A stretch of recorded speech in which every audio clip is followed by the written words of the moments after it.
this would have been the ideal time to take money, right? Because it's not as valuable as it was before the hearing, before the ruling, right? Before the ruling, if I had withdrawn my case and I wanted to sell it, that was the ideal time. So it doesn't make sense. What they are saying is, and it's anticipated in Liberia, nobody do things out of principle.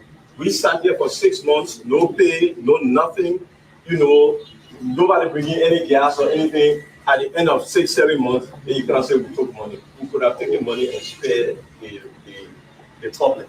But there is no issue of money changing here except the legitimate benefits, salaries, and benefits of our colleagues. That is one thing.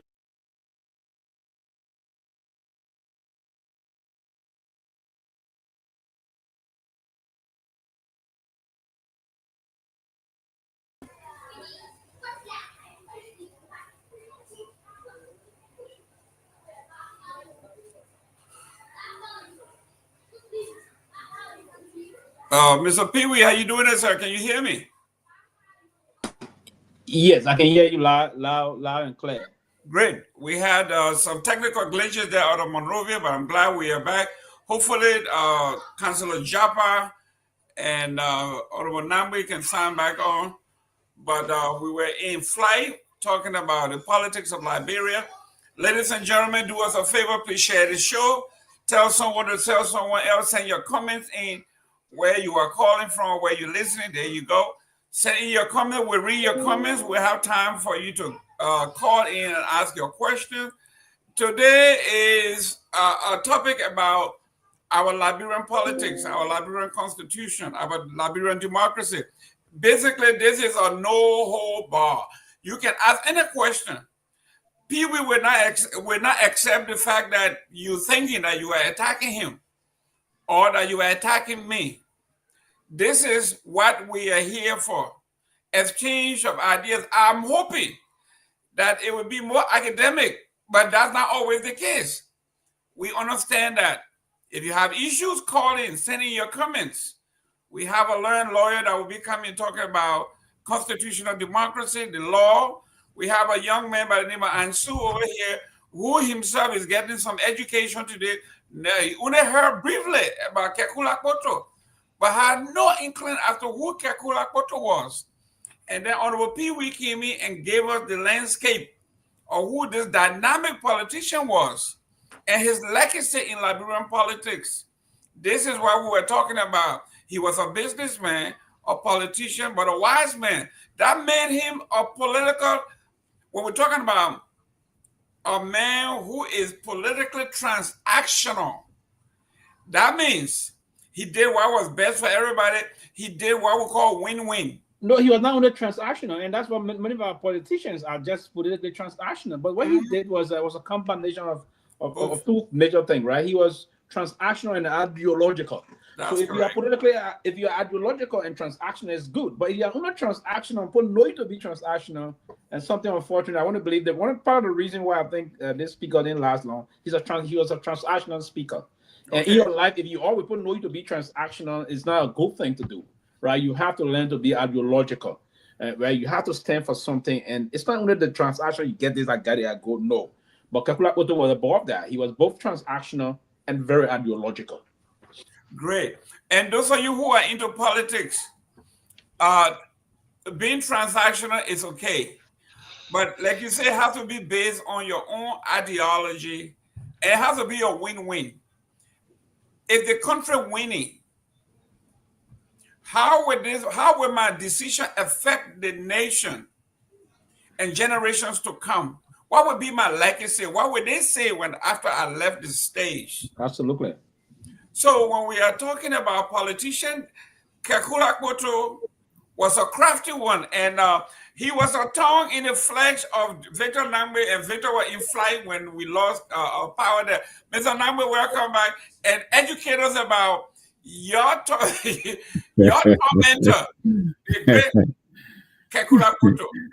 Listen, there are a lot of things I could say about Bayo, but the man was our number one nemesis. But he was affable. I mean, you could sit with Bayer and have a conversation, and it'd be like just like you and I having a conversation. But when you got in the arena, that man was wearing his armor. I remember, look, when the Constitution was being drafted or revised, the age of President Doe at the time was a major sticking point. And I think the age limit that was being discussed, I don't remember, but the point was that the president was, I think, a year shorter or lower than the required age. And Bayer was able to get in there. And we were, in our little corner. And that time, I think the UP was on the Oro or were on Center Street. I mean, Broad Street, I'm not sure. But, we were there twiddling our fingers and thinking, you know what, we got them in the corner this time. The next thing we heard, Bayer was pronouncing the president. If you ever heard the expression, Mr. President, by virtue of your being 80, I think it was 35, by virtue of your being 35. Yeah, it's 35. 35. Yes, you have won. And we were like, what is going on here? He had gone in there and managed to get the president, however he did it, to get the president within the constitutional limit. And he already declared the president victorious even before the campaign season started. Yeah. Yes. And And, he said to Taylor, he told the post, he said, Taylor, that formality, you the president. Yes. but that's who he was. He knew how to count the votes, and I've come on this side and I watch, sometimes I watch C-SPAN here and there, you watch Mitch McConnell. It was, also Boehner in the House. John Boehner from Ohio. Yes. And Jerome, those guys will never put a bill on the floor until they know when they say counting the votes, they mean Sylvester is a yes. It's a solid yes. Yeah, but one of their recent times, just immediate past speaker of this country, Nessie. Right. Nessie will never play her cash. Nessie would never. Nessie would never. Even Chuck. Chuck is getting a little mushy now, Chuck Schumer, But Chuck, they would not bring the bill up until they know they have the votes. So when they say you're counting the votes, I was coming in listening to the former speaker on another network, Spoon, and he seemed very, very, upbeat. I'm sure we'll talk about this, about the upcoming elections. He thinks Musa is going to emerge victorious tomorrow, and I am very confident. I think Musa is going to beat this team tomorrow. He has laid out his strategy. I was in Monrovia 2 weeks ago. We sat down. I hope so, but I'm hearing again that they're going to have a play team to endorse the mentor. I can say a showcase. That's what I'm hearing. And Sylvester, you're very right. In Liberia here, anything is possible. I'm hearing it from three of the lawmakers that have been supporting his camp. Three of the very loyal lawmakers that just dropped the line for coming on the phone. That's why I came very much disappointed somehow. I said just going for my tomorrow. The mentor Mr. Pewee, that means you see it tomorrow. And I'm challenging him. He said no, come here. They wait and see what's going to happen tomorrow. If that's the case, I don't have an issue with that. That's how we move for it. Then they'll prepare us now. So how we going to set our agenda moving forward? Yeah. We can't cry about the brief. I absolutely agree with you. In this country of today in Liberia, anything is possible. Yeah. So you could be right. I mean, when Musa and I spoke this morning, it was earlier. So many, in Liberia now, 1 hour is like centuries in political life, right? So a lot has happened. I'm sure Jerome, but I haven't talked to him since this morning. He just told me the elections are going to be tomorrow. So you're right, Sylvester. Anything is possible. Maybe, they've been talking and meeting and but I one thing is certain, I think by this time tomorrow, we'll know who the speaker is going to be going forward.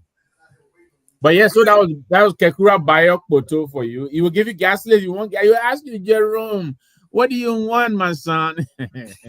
you say, Chairman, I ain't got no gas. You get the man gas. Get the man, let him go eat.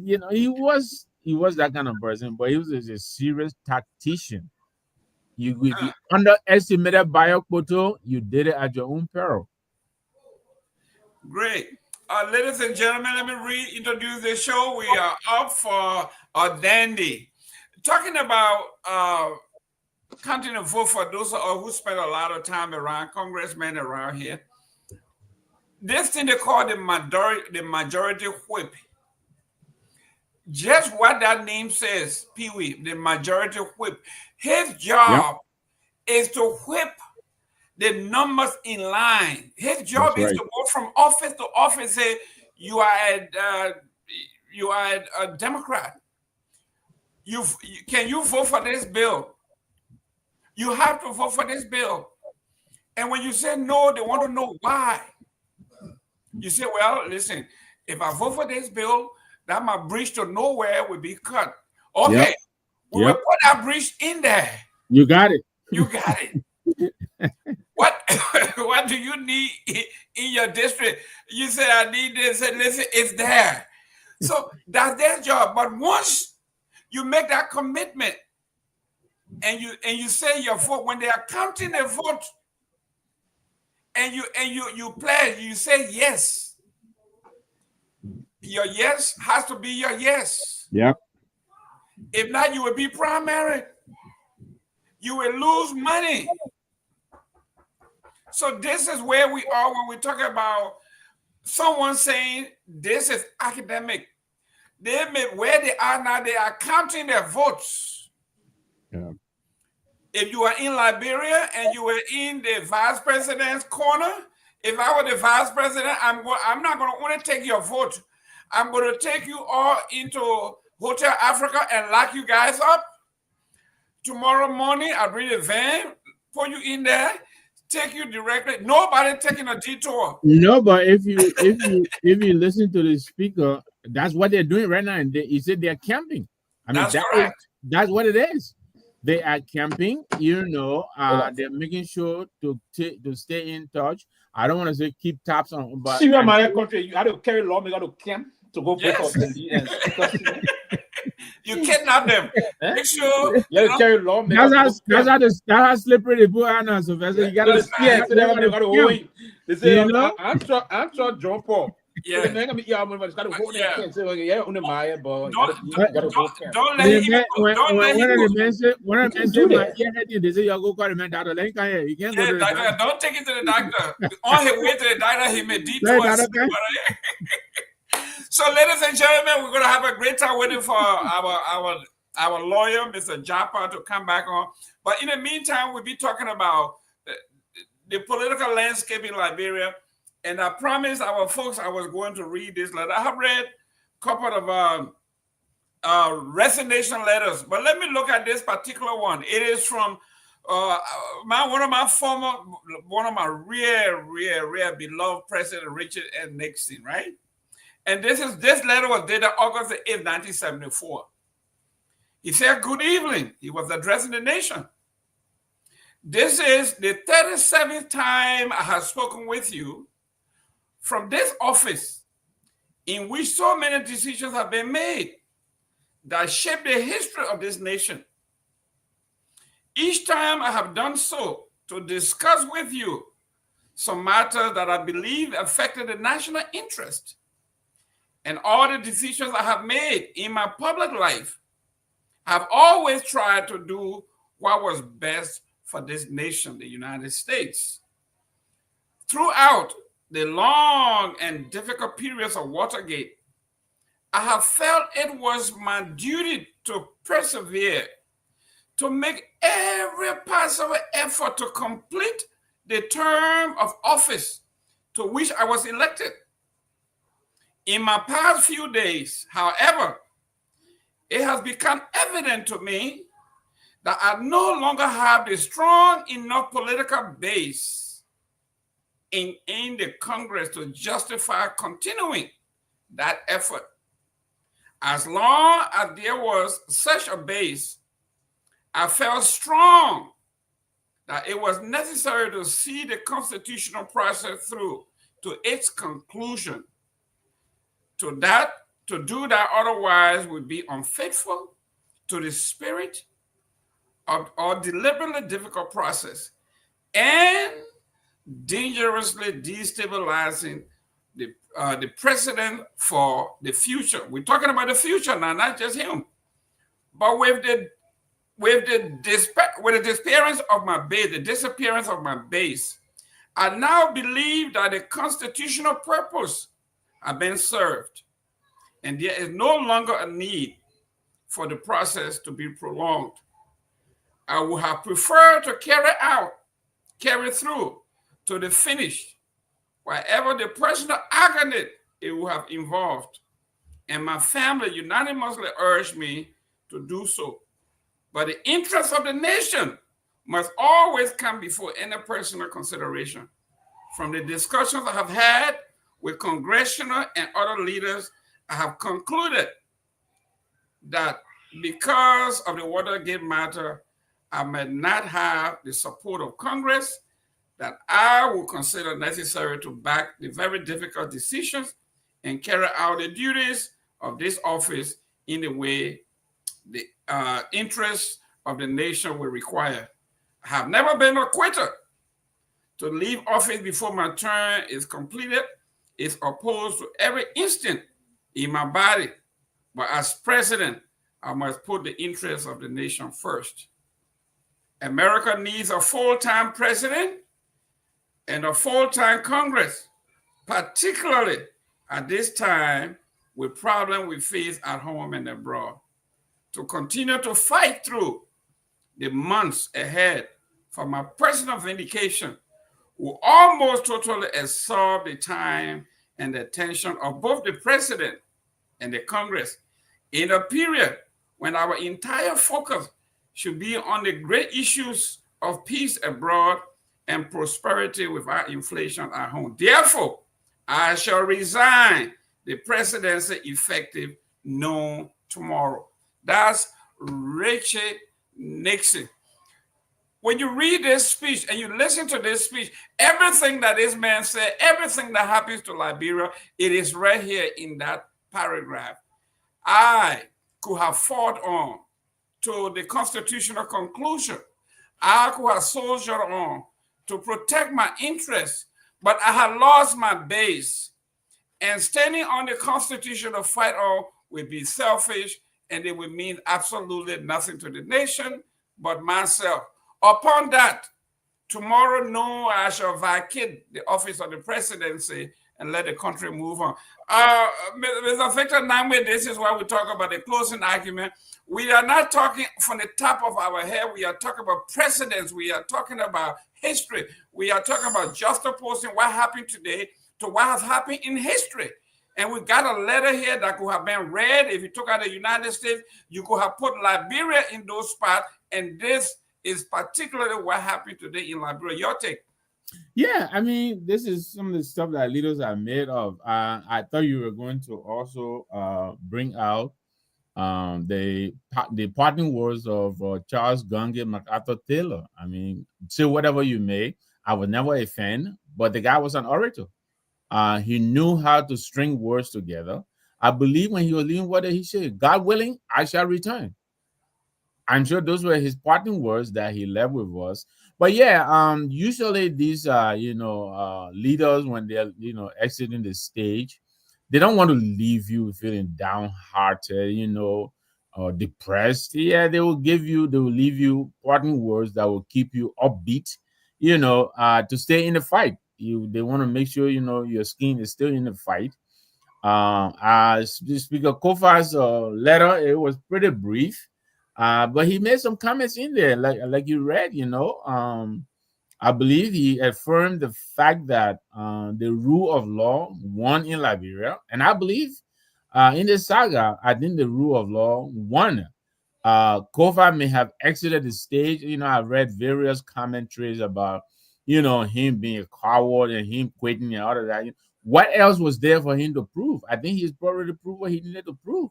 That whatever was going on for the past 6 months was illegal. He went through the Supreme Court. The court affirmed him. What we have now is efforts to heal the country, and rebuild the country and move on. But I think he has made his stand, and I think he will be recorded in history. This is the speaker who actually drew the line in the sand and stood up to an illegality in the House of Representatives, and he won. He won. Today, he's not a speaker because I think he personally, and he said that in his interview today on the other network, that he believes he should have done better holding together the coalition that took him into the House because he was a product of a coalition. The CDC, and other groups came together to elect him. I think he knew he abandoned the coalition, and this is how he lost. He came in there, and never mind what his character was, but he came in there and made some bold pronouncements that required a solid base. I mean, he threatened the establishment. He talked about auditing the House, something that's never been done. And there are people right now, some very powerful people in the country who don't want the House to be audited because then the dirt will be exposed. So he made that pronouncement. And of course, once he did that, the nights were out.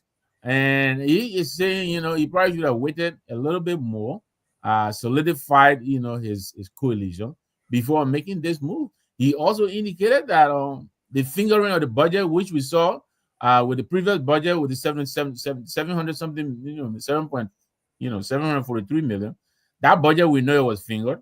He indicated that going forward, that was not going to happen anymore. So those are two major stands that he took, plus other ones that really required a solid base. But I think his base was pretty mushy.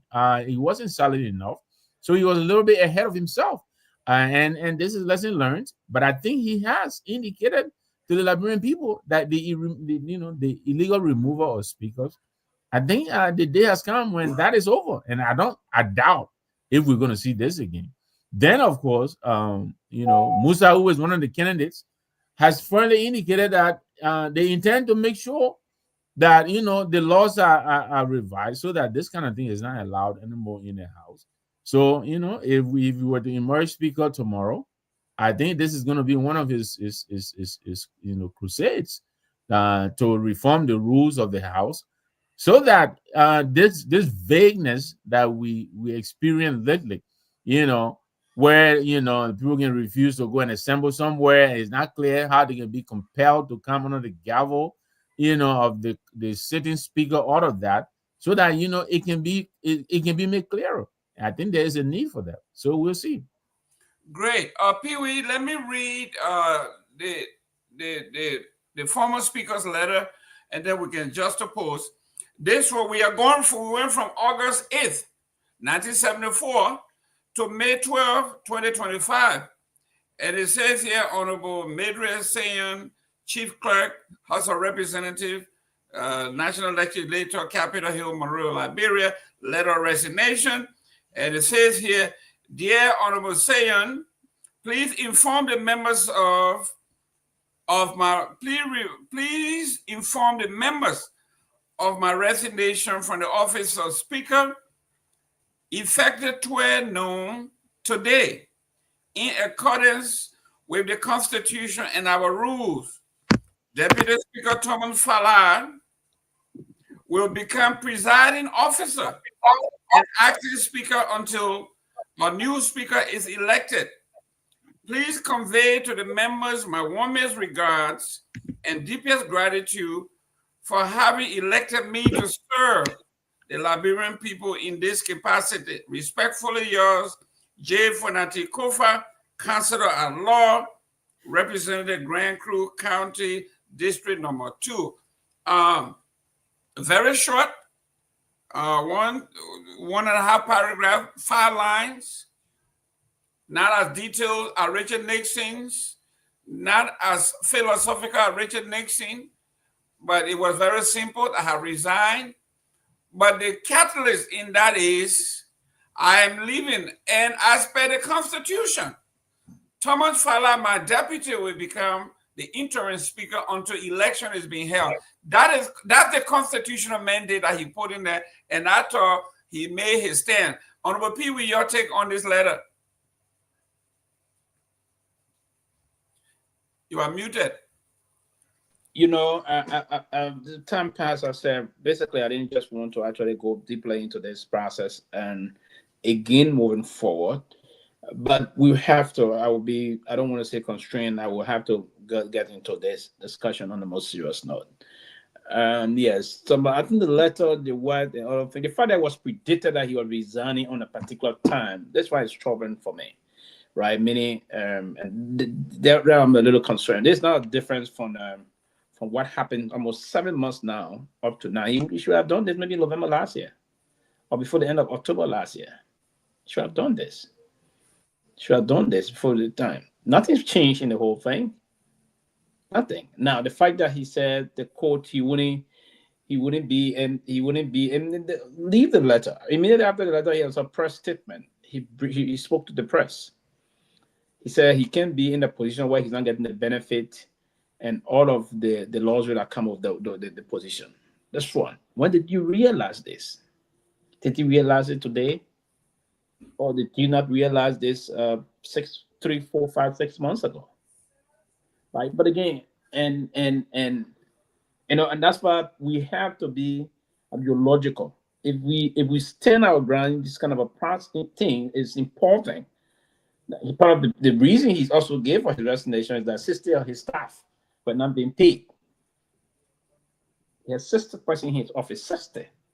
I see one part of the reason why the ruling establishment are concerned to say, hey, this is what unfolding. And so, listen, for the intent of the letter, and I will take some reason, particularly to just stay away to have some discussion of that word for tomorrow, whole thing. What we witnessed today and what we've been pushed with. For instance, this show we've been very key here in showing that and for us, and for me, I don't regret this. As I said to all of us today, we got people that we consider our personal friend that we come along with a long time ago. I just started knowing from Latif quite recently, but I'm very personally close to Richard Nambwe. But you saw the ground we talk, right? Because we should stand beyond this kind of thing, and that we want to stand for the right thing. Yes, and that's why we push all these things. But for us to end up the way we're moving now and want to see what is unfolding currently, it's just something that is just it's quite unfortunate.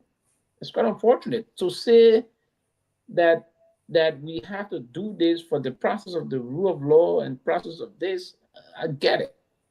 But the way we sometimes run to things and want to conclude on those things, and we expect people that believe that probably will knew something to do this, and that's why I said we should stop being transactional in most of our activities and push the realistic kind of a leadership that will unfold. Now, all of what we did on this show, on this platform, we took time, we stood our ground. People would just take some people to be foolish people. And if you play in that line, people always take it that way. And that's why some people take some hard line moving forward. Excuse me 1 second, Sylvester. Jerome. Yeah. Our guest is asking a question in the chat. It looks like he's having difficulties coming back in. Oh, yeah. Okay. Gentlemen, Myean, let me text. Sorry, Sylvester, you can go ahead. Yeah. Okay. Yeah, so we Jerome, we just have to, I'm completely dumbfounded on this one today, on a serious note. And we all started pushing the line. It's programs. You see, when people don't take you serious, you have to be mindful and start taking yourself serious. We've been discussing on one platform here. Where did former Speaker Kofa move to discuss his whole thing today? Where did he go?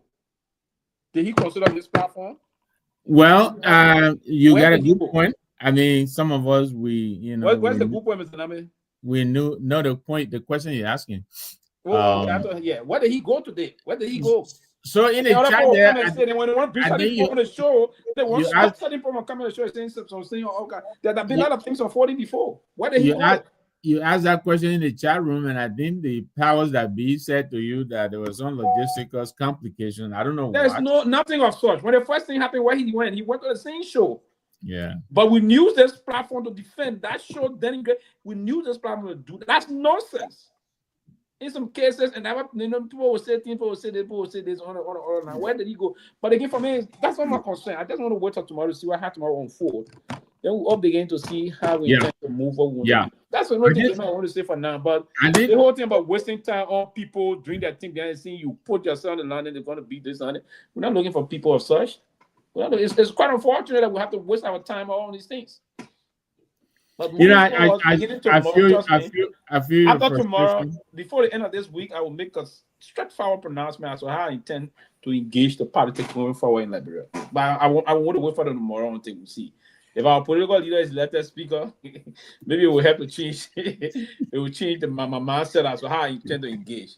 Fingers crossed. Seems to be what I'm predicting. Then, yeah, I feel the frustration. Victor, can you send a link to our guests? You know what? Let me see what I still have his number. Let me see. Yeah, it's in our chat room. He can go there and click on it. I'll just put it in the chat room.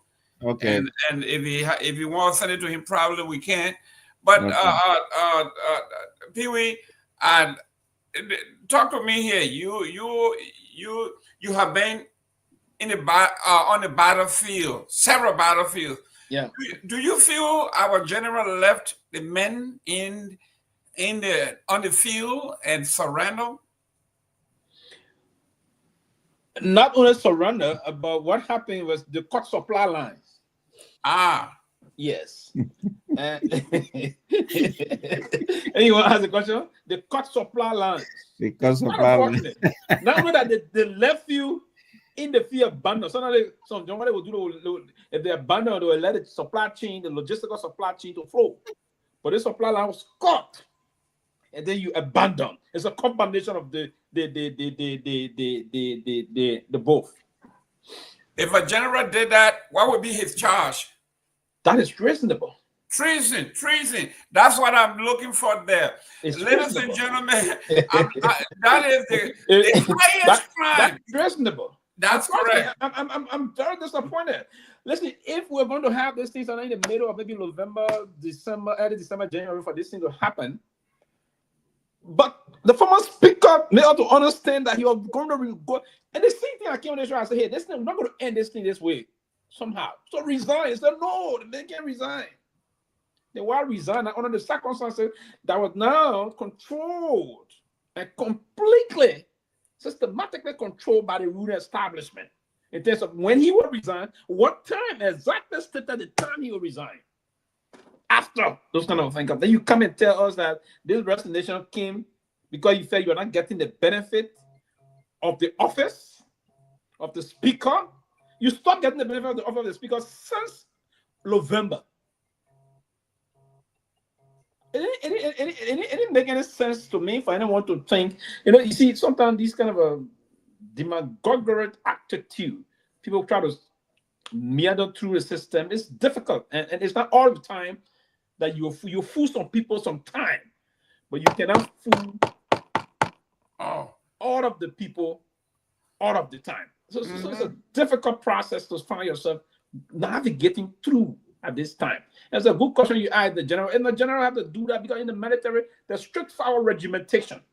You have to be well regimented in terms of that. And that's how the superior officer will have to lead the command process. And you, the superior officer, will have to go about that. And that's why in the military, there are separate proceedings. And that's why we have the UCMJ. And that UCMJ is crafted to punish both the superior and the subordinate officers whenever they violate the UCMJ, meaning the Uniform Code of Military Justice. And that's why we ask the question about the general doing it, so that the general himself will have to understand all of his role and what have you, follow those things and go about it. We just serve as surrogates. And in our role as surrogate, the surrogacy role we play it's not meant, no one, and listen, they have defined you in this society, you in a more advanced type of society, you understand how surrogates are being handled. Surrogates in this kind of society are paid. We are not paid surrogates. Right? If we are not paid surrogates, you have to measure the process of our surrogacy vis-a-vis as relative to your own role, because you need to bring some level of respect and the trust. The trustworthiness process is not only coming from us, it's expected of you also. You have to uphold that tendency of respect and trust will have to be put into place. But when you roll that and you want to believe that you're still going to have that same trust, it's being eroded. And for me, it's not only that it's being eroded, but the code of respect may completely evaporate if care is not taken. We need some serious explanation here. And other people will come and think that we should justify these things on the basis of Liberia moving forward. How will Liberia move forward in this kind of a condition? That's what that will come and people just believe from our perspective, the day we see things the straightforward way and say, okay, yeah, the government is doing well, you compromise. No, we're not compromised. We just be objective. And that's my whole line. objectivity. I will have to be more objective because it's the way to do things. If President Bouakai is doing the right thing in the country tomorrow, I should be man enough to come and say, Mr. Bouakai is doing the right thing. And thank you to President Bouakai for the positivity that is unfolding in the country.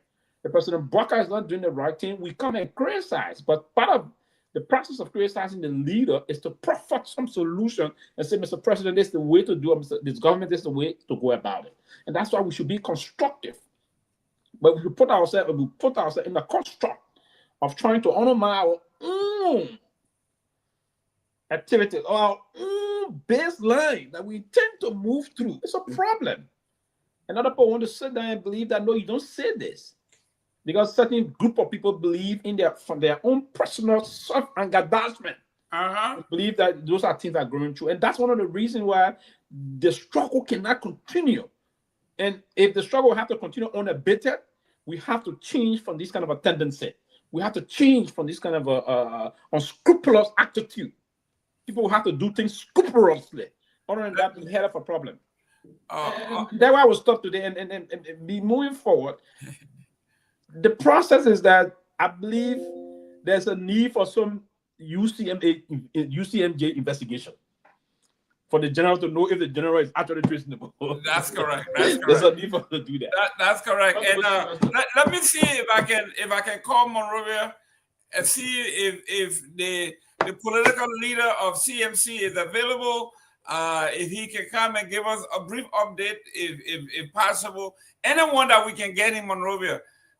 I know the next 12 hours is going to be very critical. Very, very critical. Because there are some folks that are on life support and they need ventilation and political ventilation. They need to breathe. And we have to give them that space. Victor, you come and talk to me about the space in which we operate, where even our media houses are being tweaked, tangled, and to some degree detected to, compromised to some degree. I mean, what can we say about the fabric of our society? Look, I mean, these are different times, different techniques, and different, I guess, principles and rules of engagement. I think Sylvester is expressing here what most of us feel. I, for instance, I has supported all along the stance that Speaker Kofa took. I think it was very necessary to affirm the rule of law in our country. I think far too many times, I think we waved the flag and thrown in the flag, in favor of quote unquote, for the country to continue to go on for the survival. But I think it is becoming now the mainstay of our body politic, and it is concerning. So I agree with him. I think it's because he fought a good fight. But look, politics is also about timing. You got to be strategic. You have to understand that the speaker was also losing his own coalition. If you notice, it started with drip, and then it began almost like a gush. He had to also maintain relevance and get out at the time that he still had some little thing left in the tank. There are lots of considerations here. Should he have resigned? I don't think so. But these are the times we're operating in. I mean, I think the executive, especially after the clarification from the Supreme Court, because either we felt there was of ambivalence, and they weren't sure, what this thing meant and all of that. But after the clarification and the president came out and spoke the way he did, I mean, all of us pretty much were deflated. I was disappointed that the president decided to go the way he did, and now that the president, had decided the way he decided to go, we could encourage Speaker Kofa to dig in, but he was also losing. It was like he was on a quicksand now, because in these fights, numbers are your strength, and the numbers. If you don't have the numbers, on your side, then your strength is also is you're weakened. And I think the speaker was losing his base, which is the rule of our caucus. We spoke to some of the guys, and they were expressing um, um, um, um, apprehension as to the ability to continue to hold on, to continue to hold the guys in. Some of them, like you rightly said, I think it was you or Sylvester, some of these guys are not being paid. Yeah, I think they might have the capacity to survive, but some of them, they have commitments, they have bills to pay. So some of them have not been paid for 5-6 months. And so there were lots of considerations. Should the speaker have resigned? I think theoretically and in principle, principally speaking, he shouldn't have. But the reality are such that he had to. There's some personal, factors, play into this. I think so. But I also think he's being strategic. I think he's reading the tea leaves and he's looking down the road. I don't think he wanted to remain in until he was completely deflated and rendered meaningless, and before stepping out. I mean, I think that's how I'm reading what he did, and so I can understand why he may have done why he did what he did. Am I happy with it? I think it's political exigency. I think I'm sure there are a lot that he is aware of that we are not privy to. But from the distance, I can also understand some of the reasons why, some of the things that may have motivated him. As I indicated, number one being the strength, the base from which you're operating. If your base is degenerating, from underneath you, it is very difficult for you to maintain a fight. Never mind whatever it is. I mean, yeah, maybe you should have probably waited for this retire or enough is enough. But that's all the way back in July. I don't know. I was in Monrovia 2 weeks ago, and with all due respect, I didn't see anything being done that would suggest that, the enough is enough is picking up steam. Yeah, of course, they still have time to go, but it didn't seem like it's a kind of force, that will, bring Monrovia to a standstill and people are, actually, I don't know. So yes, Kofa, he stepped out. I think we all have to now agree and find a way to move on. Like Sylvester said, tomorrow's going to be the turning point in this matter. We'll see what happens tomorrow. I understand Kun is running tomorrow. I think Musa is also running. Those are the two so far that I have heard of.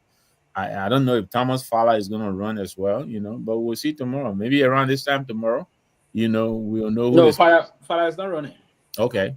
Mr. Pewee, forgive me, I'm a Methodist here, so sometimes my preaching coming. Let me look at 2 Timothy, right? 2 Timothy 4:7. Paul, the apostle, was speaking to his folks. He says, I have fought a good fight. I have finished the race. Most of all, I have kept the faith. Did Kofa keep the faith here? You want to answer that? Listen, I'm pushing today, and someone told me, say, Pewee is on fire. Yes, I like that. But the reason you are on fire is because what we are talking about has historical context, even biblical context. Has Kofa fought a good fight? Has he finished the race? Most importantly, did he keep the faith? No, so he fight. The fight was good. The faith, no, because what I expected him to do to allow the fact that you took the challenge to go through a marathon legal process, you should allow you to finish the fight, right? The race didn't end. You botched before, you capitulated, and that is the frustrating aspect of it. So he didn't keep the faith, right? So again, we mortal men, we try to bring some biblical implications. Going to Catholic school, I learned to say my prayer to Hail Mary, full of grace, the Lord will be blessed us. So all these things we would take them up, right? So we would try to do things through our personal. Sometimes individual people will go and do where you sit in your own area and do what we call personal supplications, right? Some of those personal supplications are meant to, you're trying to get attention and other thing. The Bible says, don't also do these things. But one of the things I would say, the fact that he keep it, no, absolutely no. Listen, we don't need a theologian to come out and do a philosophical interpretation of what the biblical question you just asked just now. We don't have to come in more or less and philosophize beyond that, right? But the more thing I'm saying here is that if we want to go this trend, all of when he resigned today, what he said to the press, it was totally out of order for me, but not giving a justification of his sister's staff, of those people that are not doing this, of doing no. So he didn't stand that. On the most serious note, he didn't. So was it? You didn't know that you had sister person employed when we started this process in October? Come on, listen. And for me, I'm not frustrated. I'm not disappointed in myself. Professor, let me ask you this. How many of us were ready to contribute money to pay for the people while they were sitting down? That Pewee finish with Big. No. It's not. It's finished because I came here specifically for him for the thing. And I know Benny want to come because he's yelling me this way. He's coming. Yeah, I'm making it known. We gotta wait so not to take people up on the. No. Benny, it's an important thing. Benny have to do with this thing. I'm standing the way I'm standing, and I'm not standing the way I'm standing. I am making them know that all of them who been talking, they were coming the show so they can talk. No, listen. And I know. As soon as I saw Ben, so listen. If I could tell you if a political soothsayer, I knew that Ben. Go ahead, finish. Right? And you see the group out of, we're serving the real God. That's right. So God can expose our enemies. Okay, ladies and gentlemen, let me reintroduce the show here. This is the Monday edition of the closing argument. Let me introduce our chairman, Mr. Ben. Welcome. I'm glad that. I got to answer another question, please. I'm coming. I'm glad that you were able to pull him out of the rabbit hole like they did Saddam Hussein. They got you. So, ladies and gentlemen, welcome to another edition of the closing argument. I'm Jerome Gaiman. I'm sitting in for the chair, but the chairman is here. Pewee is here. Honorable Nyenwolo is here, and Ben Sanvee is here. Ben, before let me answer the question. I'm coming to you. I'm coming to you to finish. But let me put this to the chairman. Ben Sanvee, you are just coming. I made the analogy where, and the reference was to Paul. He says, I have fought a good fight. Where he says, I have fought a good fight. I have finished the race. I have kept the faith. But in this fight, a good fight, and in the faith also, is about perseverance and continuing, even when the road is black and you are alone. Did Fonatikova fight a good fight? Did he keep the faith? Did he stand when there was nobody standing, even though he had the Constitution on his side? You asking me? Yes. Yes, he did. And I can give you. What did he do? Did he fight a good fight? Yes, he did. Did he keep the fight? Did he keep the faith?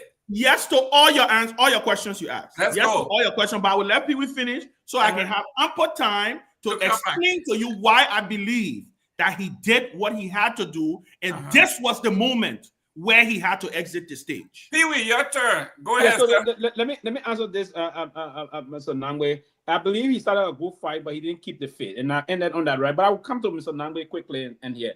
Mr. Nyenwolo, the question you asked, if I were willing to, listen, it's not my responsibility to pay government hire employees. It's one. It's none of our business to do that. But what we said at the beginning, and that's what we all stood for. This show will bear a witness that came out and said the process there was unconstitutional and all of things. But this issue would not end legally.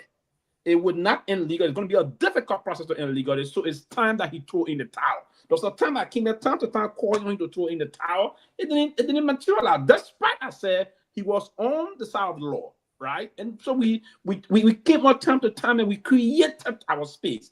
We spoke truth to power and said this is 140. To not hold the country hostage, to avoid these kind of unnecessary rule of value, it's time that you resign and let go. And that would have been in the interest of these people you're talking about, also, Mr. Nyenwolo.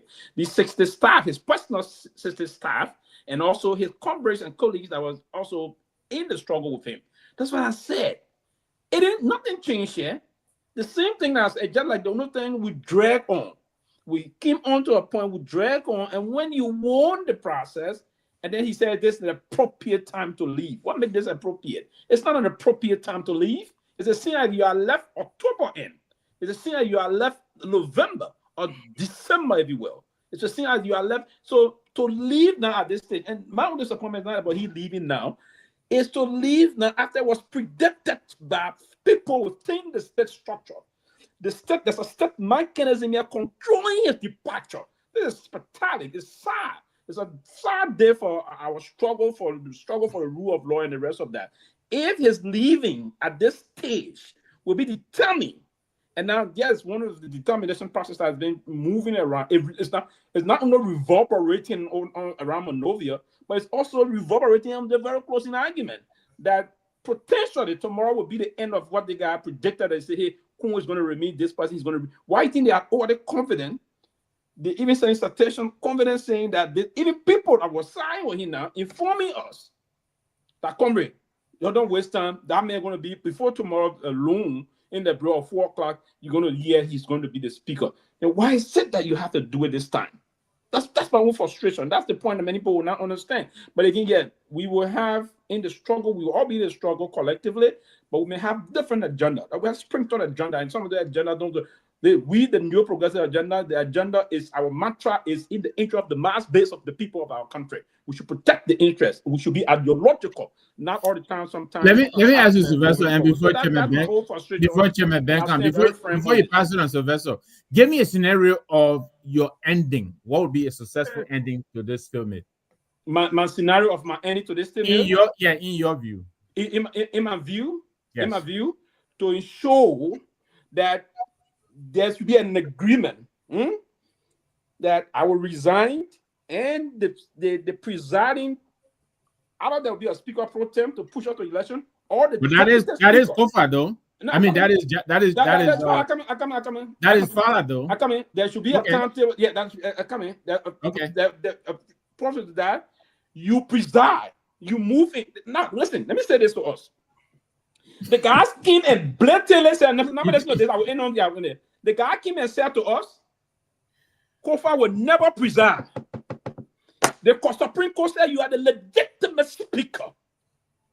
If he had gone to sit there and preside as the legitimate speaker, that's my end. I will celebrate him. Preside as the legitimate speaker. Call, roll call. Okay, good. Is there a quorum? Do we have a quorum? Yes, Mr. Speaker, we have a quorum. Speaker, the sergeant will come. The geostenographer will call the roll call. Who present? Yes.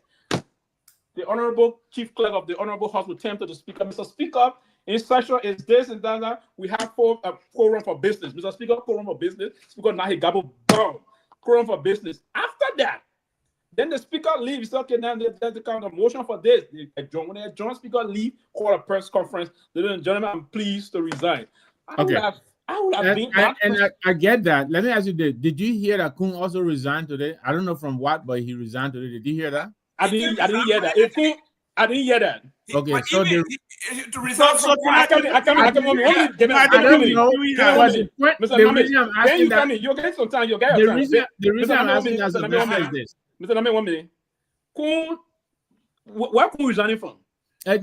But he did resign. That's what we're hearing. It's not true. He resigned. We'll see something. He cannot resign because the reason I'm asking that. Let me tell you this: if Kofa had dragged this into tomorrow, tomorrow you still have Kun declaring himself speaker. No, it doesn't matter. Yes, so when you ask me a good question, say what would have been my end? Yes. Yes. So if I need to preside as the speaker, please, because you know, your question, Gamer, you said he wanted to fight the battle, right? The Supreme Court said you the speaker. Then you not go preside after then you resign. Wow, that's a defeat to the Supreme Court. So, Mr. Gaiman, I want to thank you. Go ahead. I want to thank you for doing. Yeah, please mute yourself. I don't want no interruption. Please. And let me say this. I want to thank you for doing a fabulous job. You and Mr. Namwe, our big brother, Comrade Namwe, holding the fort down. In fact, I think you need a studio. Y'all people Mr. Gaiman up because he's the host. Okay, thank you very much. Yeah. Y'all bring me down. Y'all bring me down, please. Thank you. Let me say this. By the way, I wrote a piece today. I saw it. A patriot took his bow. Look, let me say this, and this is where my brother Pewee And for the record public, we've been having a fierce debate in our chat room. So just so everybody know where this thing is coming from, right? Everybody on the show know what going on, right? Exactly. So what happened to Torgbean and rest of the guys? All of them to come, but come on now. Torgbean doing his schoolwork, so it's okay. But let me say this. I hear my brother Pewee, and that's a great question you asked, Mr. Nambe. What will be the perfect ending for Kofa in Pewee's mind? And Pewee said he wanted Kofa to go in the session, to go and preside in the chambers.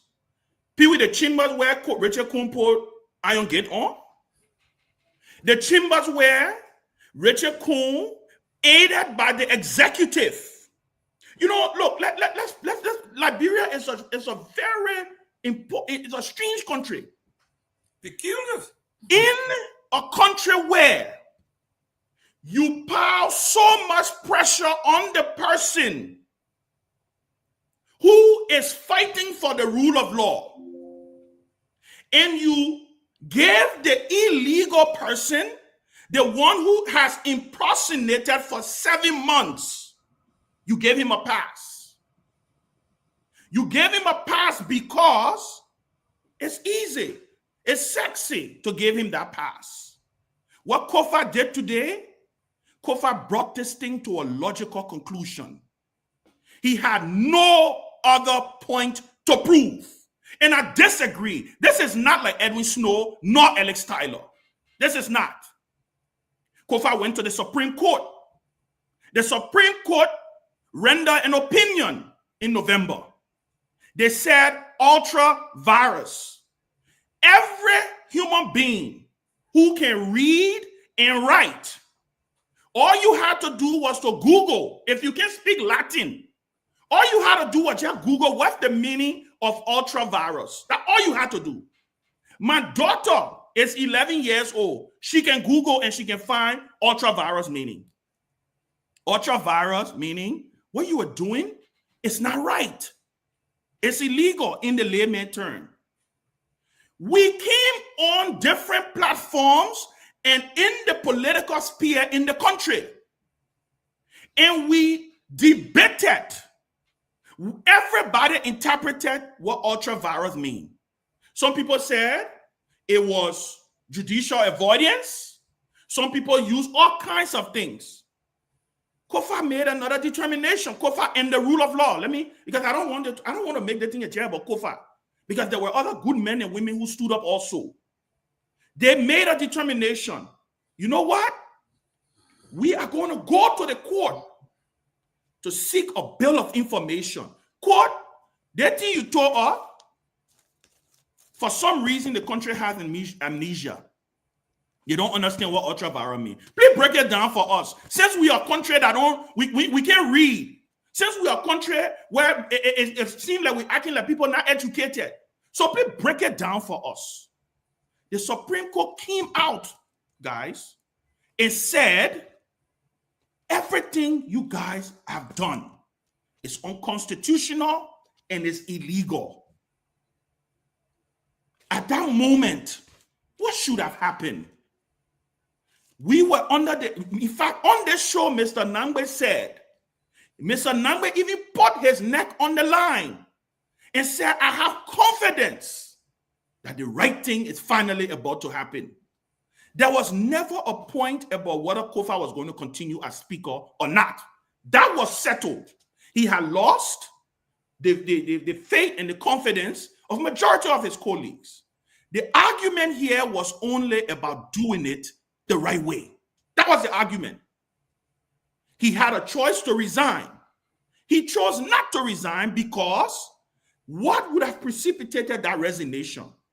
A bunch of people decided that they were going to go in another room, they were going to elect another person, and they were going to propose that person as speaker. Was that the condition under which he should have resigned? He could not have resigned under those conditions. He waited for the Supreme Court, which, by the way, will go down as one of the most important landmark rulings ever rendered in Supreme Court history. You saw the acknowledgement When the Supreme Court ruled, guys, what did the guys from the majority black say? They said they rejected it. In fact, let's not forget, Representative Richard Kuhn issued a statement saying that the Supreme Court, he was rejecting it and nothing like that was supposed to happen. Today, what did they do? Can we ask a fundamental question, Mr. Gaiman? Is Richard Kuhn speaker? Nope. If he was speaker, has he ever been speaker? Nope.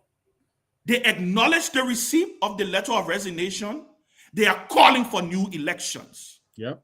How in the world are we sitting here and saying that this is not a victory for the rule of law?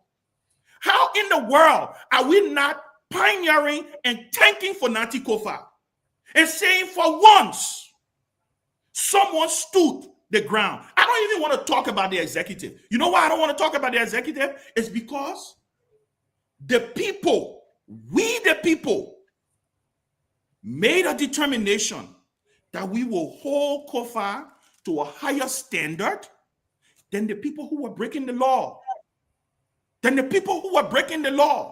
And today we are still here saying that Kofa should have waited till tomorrow to go into. We sat down, Richard Kuhn and his guys went and put iron gate on our plenary door.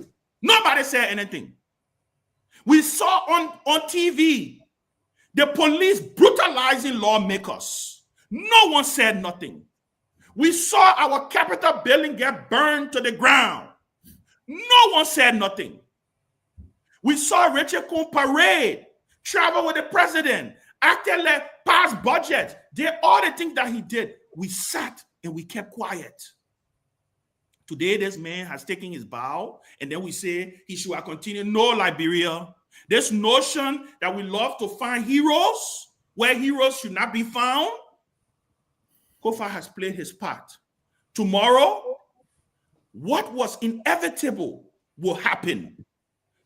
Couple of things, and I will end on this. One, Richard Kuhn was never speaker. Never. If he was speaker, Kofa would not be resigning today. Two, there will be an election tomorrow. And if Richard Kuhn wins that election tomorrow, I, Benjamin Sanvee, will congratulate him as Speaker of the House. Because you know what? They will have to do it the right way. This is not only about what it is, the rules in the House, Pewee. This is also about our Constitution. But Ben, I think it is in our Constitution that for you to elect a Speaker, there must be an election. And I'm not disagreeing with you from your just concluded a point. And that's not, never been my disagreement, right? And my disagreement, I know, and I said it here, right? Richard Kuhn never have I recognized him as a speaker. No, I didn't say you. Right? I didn't say you. The point I'm saying here, and I just want to be going back and forth on this process. The point I'm saying now is that resigning today, he had resigned the October, November in the same, because the fact that you challenge the system and the court ruled in his favor. Yeah. It was absolutely like a rule in his favor that you the speaker. Then what basis? Then when you want to ask at the time, we said, going to go, and there was a time we'll have conversation, Ben. You say, yeah, this process is going to go to the end. And while the intent of him, for the time, even the guys, the government continue to recognize the other side, what the intent of him staying on as the speaker at the time? The intent of him, what the intent? Yeah, the intent to stand by the rule of law and embarrass the system, right? No. Right? It was not an embarrassment of the system. And It was tantamount. Pewee, let me tell you something. You see something? Let me tell you something. What the intent? So made a system look that did not respect the law, right? I beg you, let me answer your question quick because the guy and the other guys have joined, right? Yeah, yes. In the end, this was also good for our democracy. Apart from the burning of the Capitol, I think this was good for our democracy. Look, you see, the thing about democracy is the most stable and reliable form of government, but it's the messiest. It's very messy. There's a reason why, like I always like to tell people, Barack Obama can say, you keep perfecting the union. You keep perfecting democracy, right? If we did not push this envelope, look, I can tell you the next time before people decide that they won't jump up and go sit down in a room and say they are 37 and they can appoint a speaker, they will think twice. No, they won't think twice. They will think twice. Let me tell you why they will think twice. Let me say this for you. Pewee, let me tell you why they will think twice. Okay, guys. Yeah. 1 minute. You know what I'm saying? They won't think twice. This thing that we didn't win this successfully in the court. We did. We got a Supreme Court.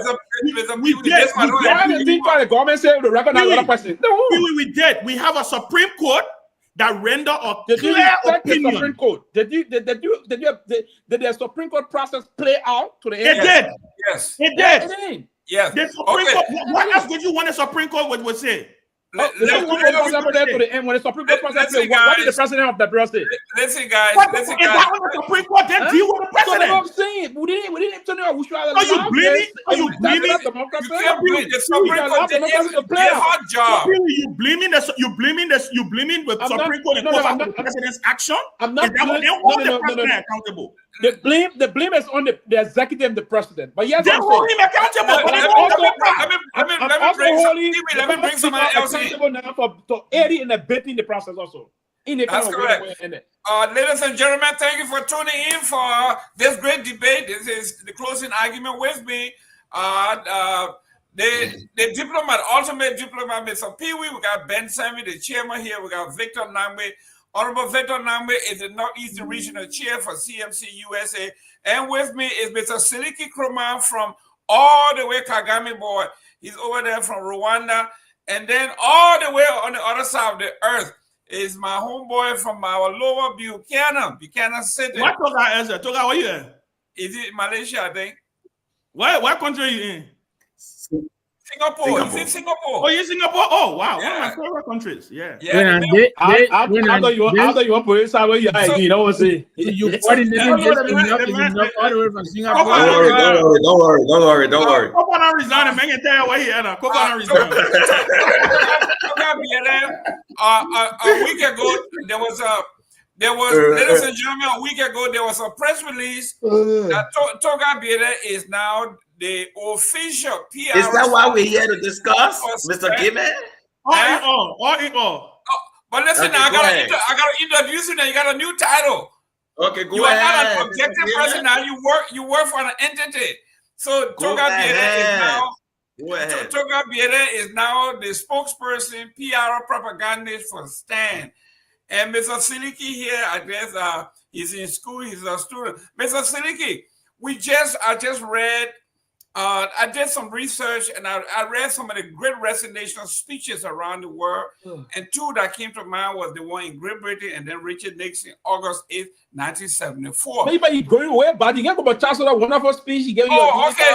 Chancellor, wonderful speech that he said. About the white cow, the black cow, and the other cow. That was a good time. Okay. Waiting.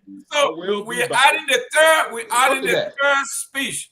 And then in that mix, we have one of the most clever, one of the most legendary Liberian politicians in Kehleboe Gongloe. A man who is pragmatic, yes, legendary, yes, corny, yes, slippery. So we're bringing all this together. Today, we see the Speaker of the House, the former Speaker now, Fonanti Kofa, made his point why he bowed out. And we juxtapose that to that of Richard Nixon when he says, I'm doing it not because of me, but for the greater good of the nation. He says, there's something within me to fight all the way through because I am not a quitter. Richard Nixon have never been known to be a quitter. He said, but I have lost the most significant political asset I've ever had, my base. Based upon that, hanging on to the true end will be self-aggrandizement. Your take on Mr. Kofa's resignation, and do you think it was the right thing to do? Well, good evening, everybody. So, personally, for me, I think Speaker Kofa, former Speaker Kofa, I think he did what anybody would have done to stay on the side of the law, and I just want to join everybody to congratulate him for standing up for something, to not want to allow people to just wake up one morning and say we are 37 and we don't want a speaker and all of that. But everything Chairman Ben said, I agree. But I just wanted to raise this concern. All along, the majority bloc, supporters of the government, they've been blaming Speaker Kofa that he's desperate. He don't want to give up, and he see this speakership as something that, that belongs to him, is inherited. People say, oh, why you can't leave this thing alone, out of that. And now, for the sake of the country, this man resigned today. And they have that propagandists on social media talking about the man took money to resign. All the four Yage Koluba and all of people were doing that just for Speaker Kofa to kind of take money. So it just brings to my idea that those guys, they don't even know what they want. At one point you say the man is desperate, he's consistently he don't want to resign, his colleagues don't want him. And another point, you say he's taking money to resign. And this is sad. And you get Liberians in Liberia, they believe in this. Some of them, they say, oh, all the 14 years, all the people were doing, Kofa go and sign for 50K, and sending resignation and all of that. And this is very, very scary. We can't do this. For me personally, I've always wanted this whole crisis to come to an end. But here is the thing. What I wanted, I think that's what happened. But I don't know if there was an agreement in the back, which they are going to play on tomorrow in the morning at the Capitol building, where they'll come again, elect Rachel. For me, I've always wanted Speaker Kofa is going to resign. There should be a fresh election. But on the other side again, I don't think Rachel should be participating into this process. Because of the kind of divisiveness that is in the house. I think it should be open to other members who are not involved with this whole thing. But I think it's a good step. But I just want to thank this, Speaker Kofa for standing up for something. And I think this is a victory. If anybody lost, or if anybody want to help anybody, Pewee, I think we should hold the executive. The Supreme Court did that part. It made a ruling. It was clear. And the president came out. That's exactly what changed this whole thing around. The president said, I'm going to work with the quorum. And those guys that went over there to put iron dome to the Capitol building, nobody spoke. The whole issue started. They deprived those guys, the minority bloc. They went to court. The Supreme Court give a ruling. Nobody spoke until the burning down of the Capitol building came about. And everybody was just concerned about, the burn down the Capitol building, and they decided to be biased to blame one group of people, forgetting about the other group of people. At the end of the day, I believe there was no money exchange. This man, and one of the things Speaker Kofa said, I will end on this. He said, look, I think one of the journalists asked him, did you receive money? He said, everybody in this crisis, they are looking at just Fonati Kofa. They are not looking at my Starbucks, who have been complaining to me that they've not been able to receive the salary for 6 months or 7 months. They are not looking at my colleagues who benefit, and salary have been seized just because of me. At what point can I continue to talk to my colleagues that, look, hold on, let's continue this fight, and my Starbucks and all of that. So I think it's about time, if holding on to this speakership wherein I just sitting home, somebody else enjoying the title, I think it's time to give up, and let's let's continue. But at the end of the day, I'm happy that there's a new election tomorrow, on the ground of the Capitol building. Whether they've already signed a resolution to make Rachel speaker, it's up to them, But I think this is a great step, and big congratulations to former Speaker Kofa. Yeah, that's Thank what you. I think. Good. Let me welcome Honorable Henry Peabody. Thank you, Doc, for coming on. Thank you, sir. We have Mr. Torgbean. Toga, you have been following the situation in Liberia. What does this say about our democracy? What does it say about us? What does it say about us on the international scene? First of all, we all have to understand the issue of the removal of a speaker is more political than legal. The removal of a speaker is more political than legal. Many people have been dwelling only on the legal aspect of the removal of a speaker. They've not been focused on the political aspect of the removal of the speaker. From the very genesis of this thing, I laid the basis, but many people did not understand it. They thought we're just being swayed by our feelings. No. The first thing, there is a precedent case Removal of a speaker has history. It has happened from generation to generation. And those principles have continued to remain. Mr. Toga, please, 1 minute. And there was no way to change that. Excuse me, Mr. Toga. I'm not interrupting, but if you're going to quote, I want you to quote the precedents. When, where, who, and how did it happen? So we don't just go around. Give me why he's at it. So can you also quote Toga, please? While you at it, can you also quote the precedent? Can you also quote the precedents where 37 people got up, went into another room, elected somebody who they say was speaker, and the person passed budget, and the person did all the things that has happened. That never happened, Ben. No. He said there was a precedent. No, there's no precedent on that level. No, there was having no precedent. So but that's what point to hear what you say, but there's no precedent. This is why we're stopping, so he can so he can provide evidence. They're going to provide sources so we can check it out. Go ahead. Thank you very much, please. Thank you. I knew I would be interrupted. And I will mute myself.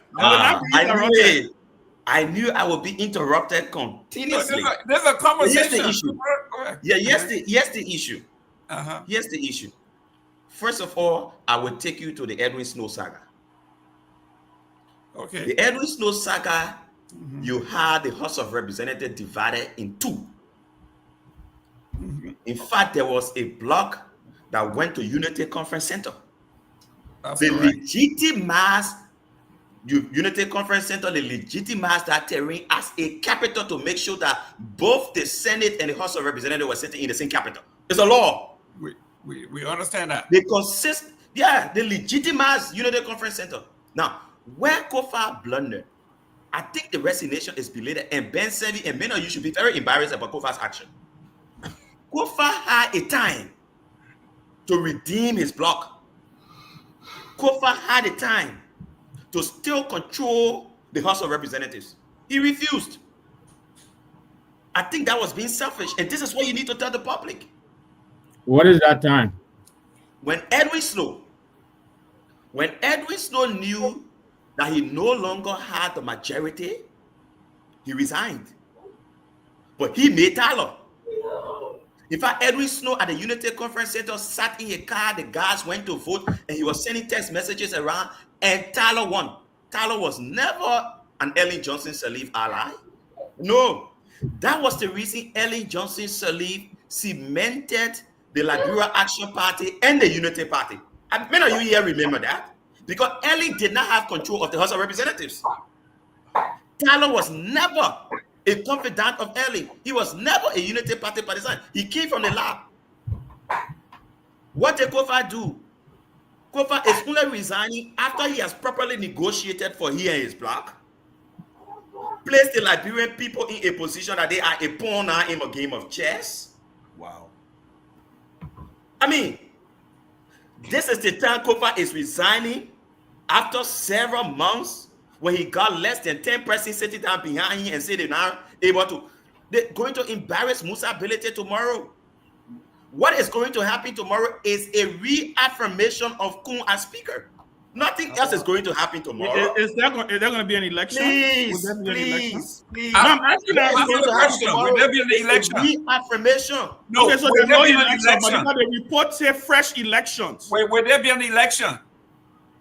But for the matter of reaffirmation, meaning there's no election. I can't. Listen, Pewee, the House of Representatives, the House of Representatives. I know they said there will be elections. Yes, you saw the statement from the House of Representatives, right? That's correct. But what does it say? You saw anywhere that statement where they said Kun has resigned. You have he doesn't have to resign because he got nothing. What are you talking about? He owns no position. How can he resign? Resign from what? Resign from what? But they acknowledge the resignation of Kofa.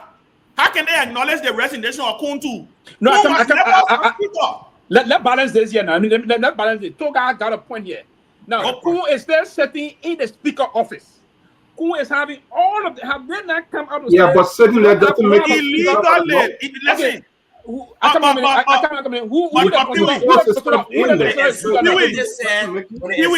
Zulu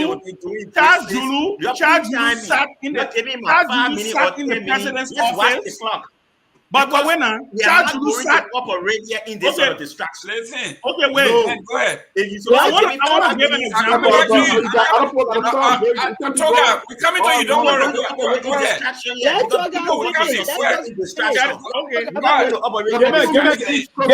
Give me 1 or 2 minutes. Give me my 2 minutes. Give me my 2 minutes. Tani, finish, Toga. Go ahead. I gave you 3. Thank you. I dash you 1 extra minute. Exactly, brother. This is how we can get a show completely out of order. No. We're not going to allow that. Give me chance. Then you hear on the show. No, listen. Toga. At the end of the day. Toga. The name of this show is The Argument. You got to argue your stuff, man. What's wrong with you? Go ahead. So it should be chaotic. The argument should be chaotic. Go ahead. You're used to chaos. All the things are not going to make it a chaos. He wanted to You've been supporting chaos for the last 7 months. So why are you acting like you like chaos? Very well in chaos. Your 3 minutes going. Go ahead. Go ahead. Thank you. So tomorrow, what's going to happen is a reaffirmation of the majority's bloc stance against Kofa. Kofa lost it the day he lost the majority. It was over for him on Capitol Hill. Every other thing that happened was a political filibustery. That was simple, that. And what was he doing? He was making sure the Liberian people can practically get on his side so he'd be able to properly negotiate like he had Ellen Johnson and other people negotiating. That's all that happened. There was nothing serious again happening about Kofa on Capitol Hill. Let's be realistic to the people. It was not about Liberian people anymore. It was about Kofa and how he could be stratified. We have to be sincere. Kofa could never stand for anything. First of all, in his letter of resignation, what is he saying? I will leave it with the deputy speaker, and deputy speaker will preside. Who is the deputy speaker? The deputy speaker is on the side of the majority. You think the deputy speaker is going to have any interest? It doesn't matter. But that's what the law calls for. I don't understand the argument. I'm not giving you reaffirm his position. The deputy speaker has reaffirmed his position for this individual. The CMC, you part of the CMC. I think you missed you continue to make yourself a defeated team. The CMC is going to be defeated twice. And you think it's not embarrassing for a new political party? You were just defeated a week ago or 2 in Nima. Musa Berete wants to get another bloody news tomorrow. Wait now, a brand new party coming here. The political institution you just established for what? Because you don't stay in election. Listen. You don't have the numbers. This is not about Musa. This is not about Musa. You have to give way when you don't have the number. Listen. It's simple. Okay. Whether court rule for you or not, the court did not rule for Snow. The court rule for Snow and Snow stays there. Snow, as a political person, knew the number was just not on his side. It's politically expedient to do so. Thank you. And you say why you won't hold the country hostage? Dr. Peabody. Yeah, man. Dr. Peabody. Welcome to the show. Here we are. Let me preface here, Dr. Peabody. Please welcome Comrade Dopo, please. Yeah, please welcome Comrade Dopo, please. Oh, I forgot the Seditious. I forgot the Seditious is here. I'm sorry. Your former partisan. Hey, Seditious, I'm sorry. Dr. Peabody, Paul says I have fought a good fight. Yes. I have kept the faith. Ask the question now. Yes. That's from a biblical perspective. Very good. No, I'm not going to go for a biblical perspective. I'm asking you, has he fought a good fight? Did he keep the faith? I think he did. I think he fought a good fight. And you know, one of the reasons that did he keep the faith? One of the things that Liberia will did he keep the faith? Defiant and violation of the law is for a person that told them who would look at things and blatantly deny it just because they are surrogates of some reckless lawmakers and stuff like that, and that's what they will come and do. They verify you. You know, because our country, the law complain the law is for the no man. I mean, I didn't interrupt you. When I come to the show, I come here as my own man. This is not a church. It was church on a different team. So give me a chance to express myself freely. I'm not in session. Okay? Go ahead, Ray. You got us support. But let's say this. Look at the law. Look at the law. And sit there. And try to go against it. It worries them. If it happens to snow, does it mean that we will continuously violate the law, the Supreme Court? That just shows what the problem we have in our country, the kind of problem we face here today. You know, I think Chairman Kofa acted right. He did what was right. The Supreme Court ruled in his favor. What more could he do? And he graciously resigned. They didn't force him to resign. He graciously, he got to say, hey, the fight will still go on. But when you have the executive headed by Joe Buckeye, who is totally absent from what's going on in his own government, who knows nothing about what is going on in his own government, they just come and tell him do this, and he'll do assign the people who, you know, and stuff like that, who will spend $200,000-300,000 bringing somebody from Barbados and way of rather benefit from nothing. And that's the problem we have. They violated the law. They tried to kick him out. And I think he did what was right. At the right time, he did it. And he did have the support of Liberians on his side. Let me say this. 90% supported Chairman Kofa's position around the world, Liberians at home and abroad. And what he did today, he proved that, yes, it's time for me to leave. And he did it. Okay? But they didn't force him out. They didn't want to. They tried all kinds of things. They were giving $30,000 out. They were putting them in Farmington Hotel. They were sleeping there every night. And he stood his ground. And I can tell you, if those guys go back, if they even put the coup leader Coon back, and he screw up, they will not have Cora there again. The Hado will be divided all year round. And I'll stop there. Great. Ms. Dopo, Ms. Dopo, your brother is in the Senate, and he came over here, and he's part of this problem here. And I don't want to attack you, but Congress he's not part of no problem. There you go. He's not part of any problem. Okay. I would be the one to take it. I know him. A long way, but he's part of no problem. It doesn't matter if you know him. I'm saying he's not part of no problem. He didn't be a problem for us. Ms. Dopo. Yes, sir. It says here, when we say keep the faith, right, is to believe in, to trust, to support somebody, even in the dire moment when there's nobody standing. Where was George Weah in all of this? Well, now you gave everybody individual questions. Yes. First of all, I want to say hi to my fellow panelists on here, and also to our followers. It's always an honor and pleasure to be on the show. Great argument, great conversation, everything about Mama Liberia. Let me tell you, Mr. Gilman, first of all, I want to dispute the fact that my brother that you talking about was responsible for whatever. He's not part of nothing. Okay. He is not part of nothing. He's a senator that represents his county, and that's the job he's doing. Okay, let's get what former President Weah have been working behind the scenes.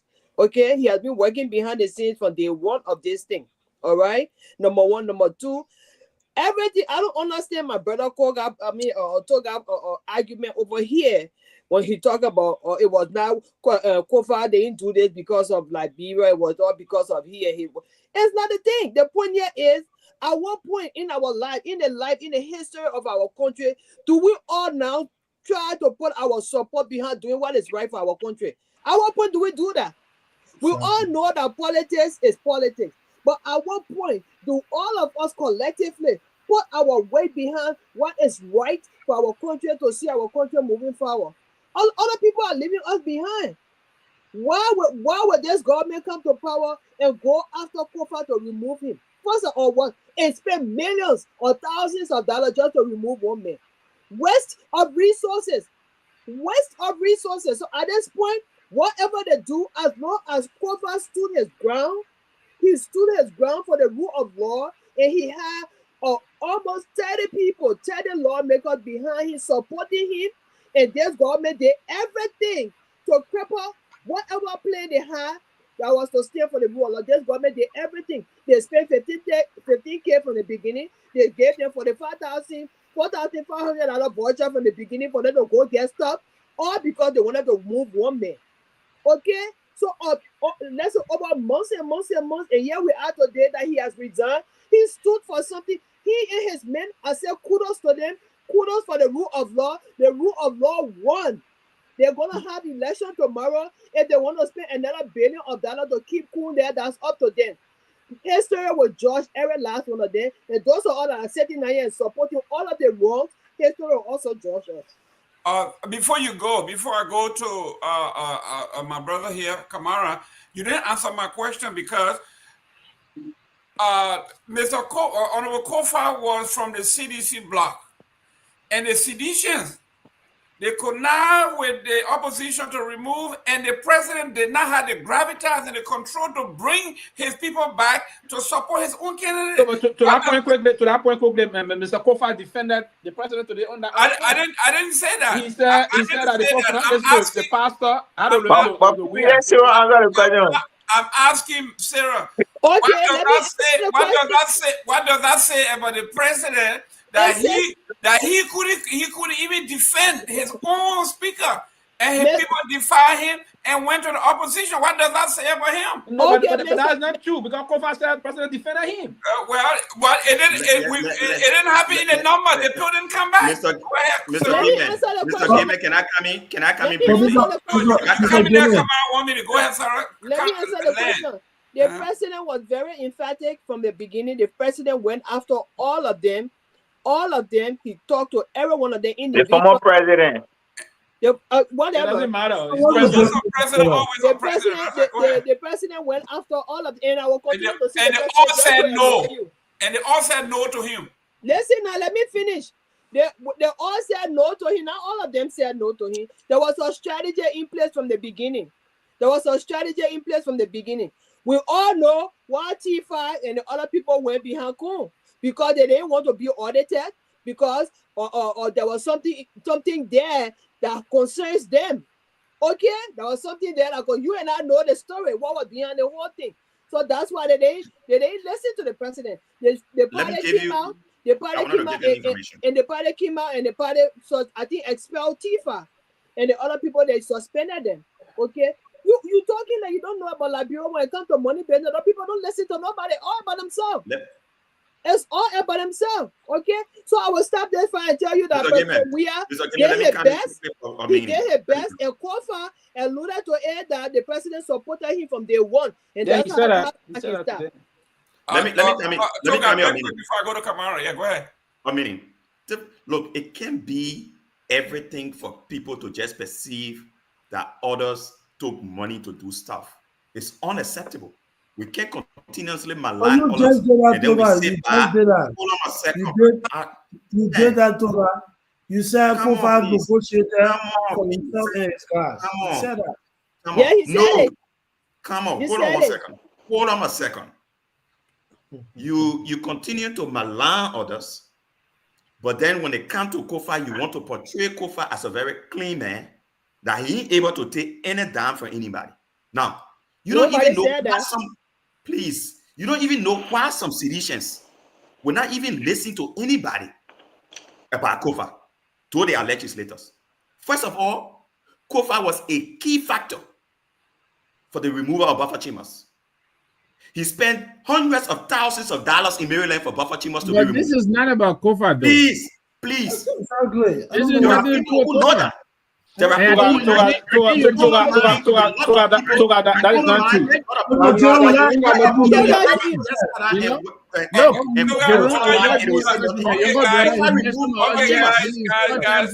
Remove buffer chambers. That's why he did not. beyond CDC. You got no part about that. Kamara coming, guys. It's Kamara time. It's Kamara time. Go ahead, Kamara. You don't want me talking about Kofa, then you tell them to leave. Your Honor, precisely. Why Kamara time? Because Kamara let will soon go out. Come on, the middle LDC. Kamara, go ahead. Your Honor, Anybody who have another view, 1 minute. Go ahead. Let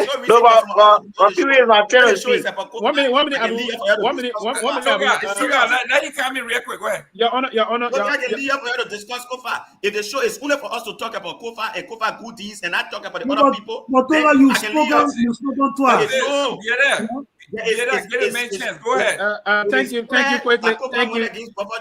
And pay thousands of dollars in Maryland for Kofa to get tickets. Okay. It is clear. Your Honor, Gayman. Yeah, go ahead. Pewee, go ahead. Let me say this quickly.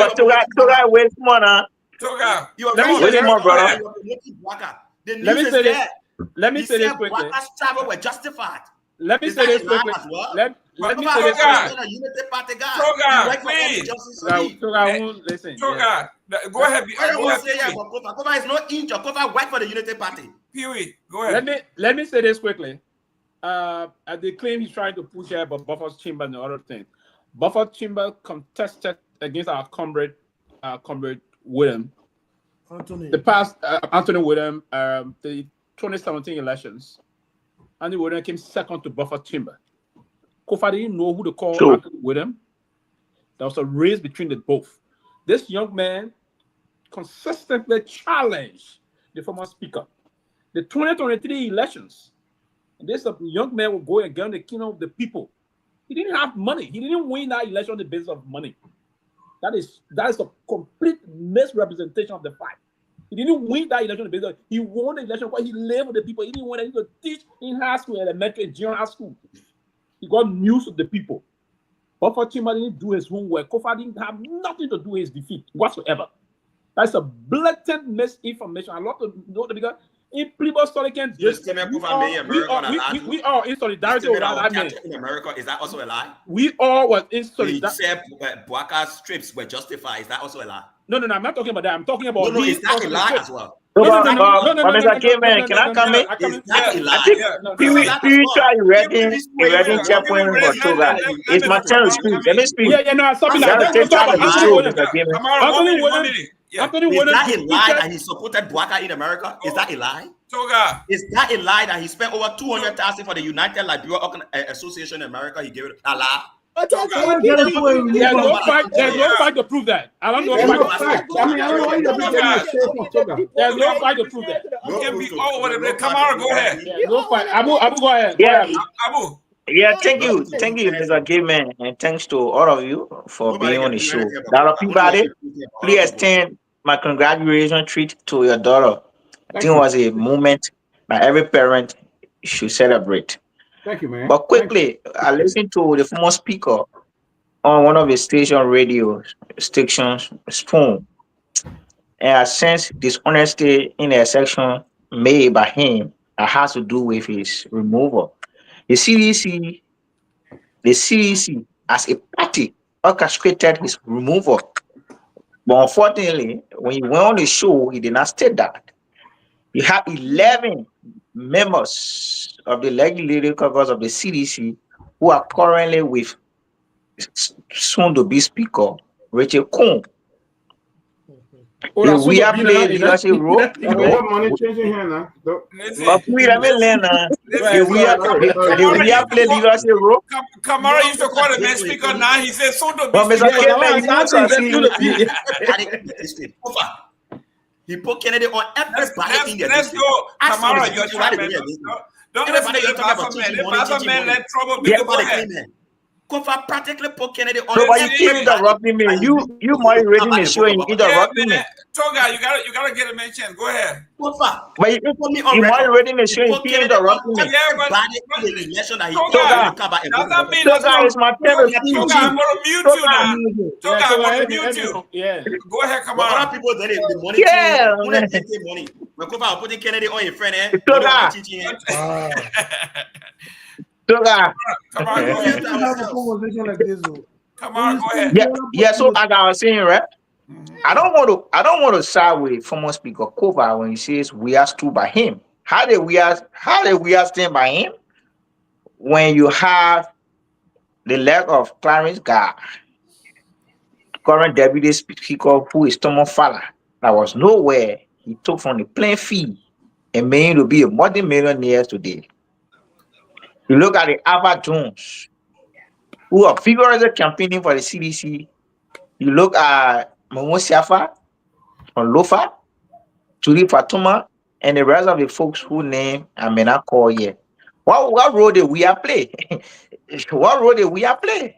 And he cover goes to spoon because he and we are from the same time, from the same county. He wants to defend we are against the public. We are not doing anything for him. In fact, we are was the one who initiated the removal of Kofa. He instructed all the CDC folks. No, but now you are speaking, I didn't rob you. You don't do that, it's wrong. I said nothing, I just said we agree. That's all I said. Yeah. So it is honest man, must I be taken seriously? He had a country on our stage was 7 good months. You knew that he would have resigned. Why didn't you resign?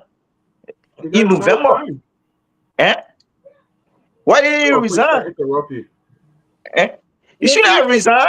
If you know that you're standing by the rule of law, you should not resign. I always tell this to people, my friends on the CDC. I have a couple of good friends on the CDC. At the legislature, people say constitution agreed that the constitution, there are rules and regulations govern the legislature. But most of the things being done there are all political. And tomorrow, what I envision politics. Somebody may want to say that the constitution has not been bad, but the president does not decide who becomes speaker. Speaker is determined by legislators, and those are the people that contest and listen to his speaker, former speaker of Kofa talking about Musa Berere will be the speaker. Glad that he said Musa Berere will be the speaker. That will be determined by your colleagues. The president does not unilaterally pick somebody and make them a speaker. The speaker is determined by legislators. So I see my sister Sarah and Dr. Peabody, the rest of the folks on the platform who are major critics of the government talking about the president or the executive, unilaterally took the guy and making him a speaker. No, it didn't happen like that. The first mistake Funadi Kofa made when he got elected as speaker, terrorists, I think 6 margin. He won 37 and then Kun got 31. But what did he do? Your major competitor, what did he do? He made a member flow member. In fact, he started fighting own CDC folks. So CDC, as a party, orchestrated the removal of Kofa. It was not Unity Party. Unity Party did not remove Kofa. It was the CDC that removed Kofa. It was the CDC that removed Kofa. So we should not be disingenuous with themselves when they come to the public. Come again. Thank you. Thank you, guys. Let me go to Ben. My time finish for interrupt me. Say my time finish. That will give me, Mr. Given. Okay, that's 1 minute. Go ahead. You got 1 minute.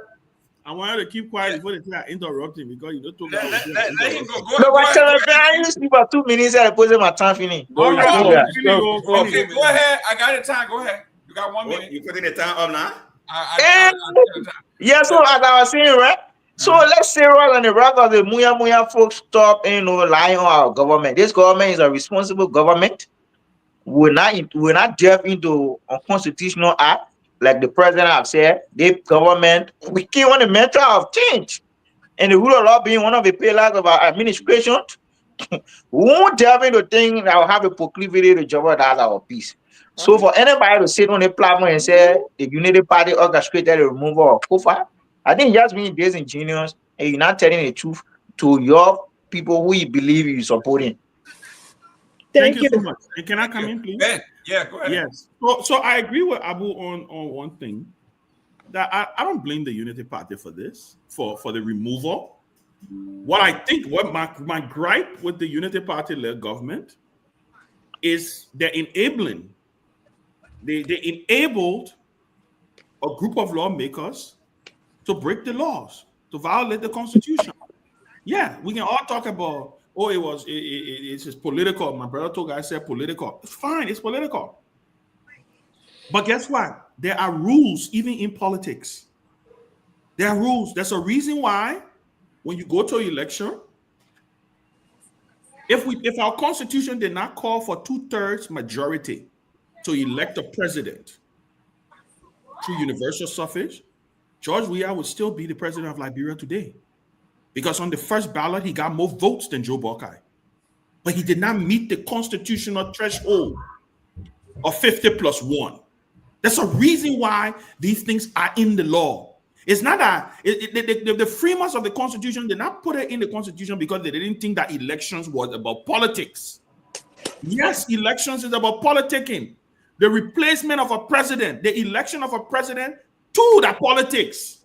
They're not law only, but there are rules and laws that guide our politics.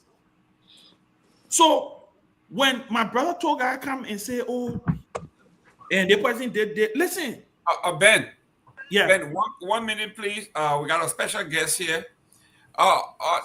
Honorable Musa Ability, please welcome to the show. Give us an update on what's happening in the capital. Give me show you Thank on his juice. The time is here. Go ahead, Chief. Hey, Musa. Musa, just so you know, Toga said it will be you tomorrow. Your own man Toga bled from Buchanan. Just so you know, I just put it there. One minute, Toga, my man. Oh, okay, sorry. Go ahead, Chief. Go ahead. Yeah. Look, for the rural law caucus, actually, we are celebrating tonight. We are celebrating because what we stood for has come to fruition. What we stood for, that either you remove the speaker properly or the speaker resign and then you have election. That was our purpose. Our purpose has been fulfilled and we feel vindicated and we feel that the rule of law has finally prevailed. That is the most important thing. What happens tomorrow is the will of 73 men and women. It is up to them.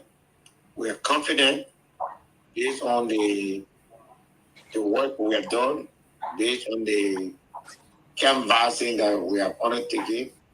We are confident that tomorrow will be the beginning of change in the national legislature, and that we'll look forward to a more transparent legislature, a more cooperative legislature. And so we're here together,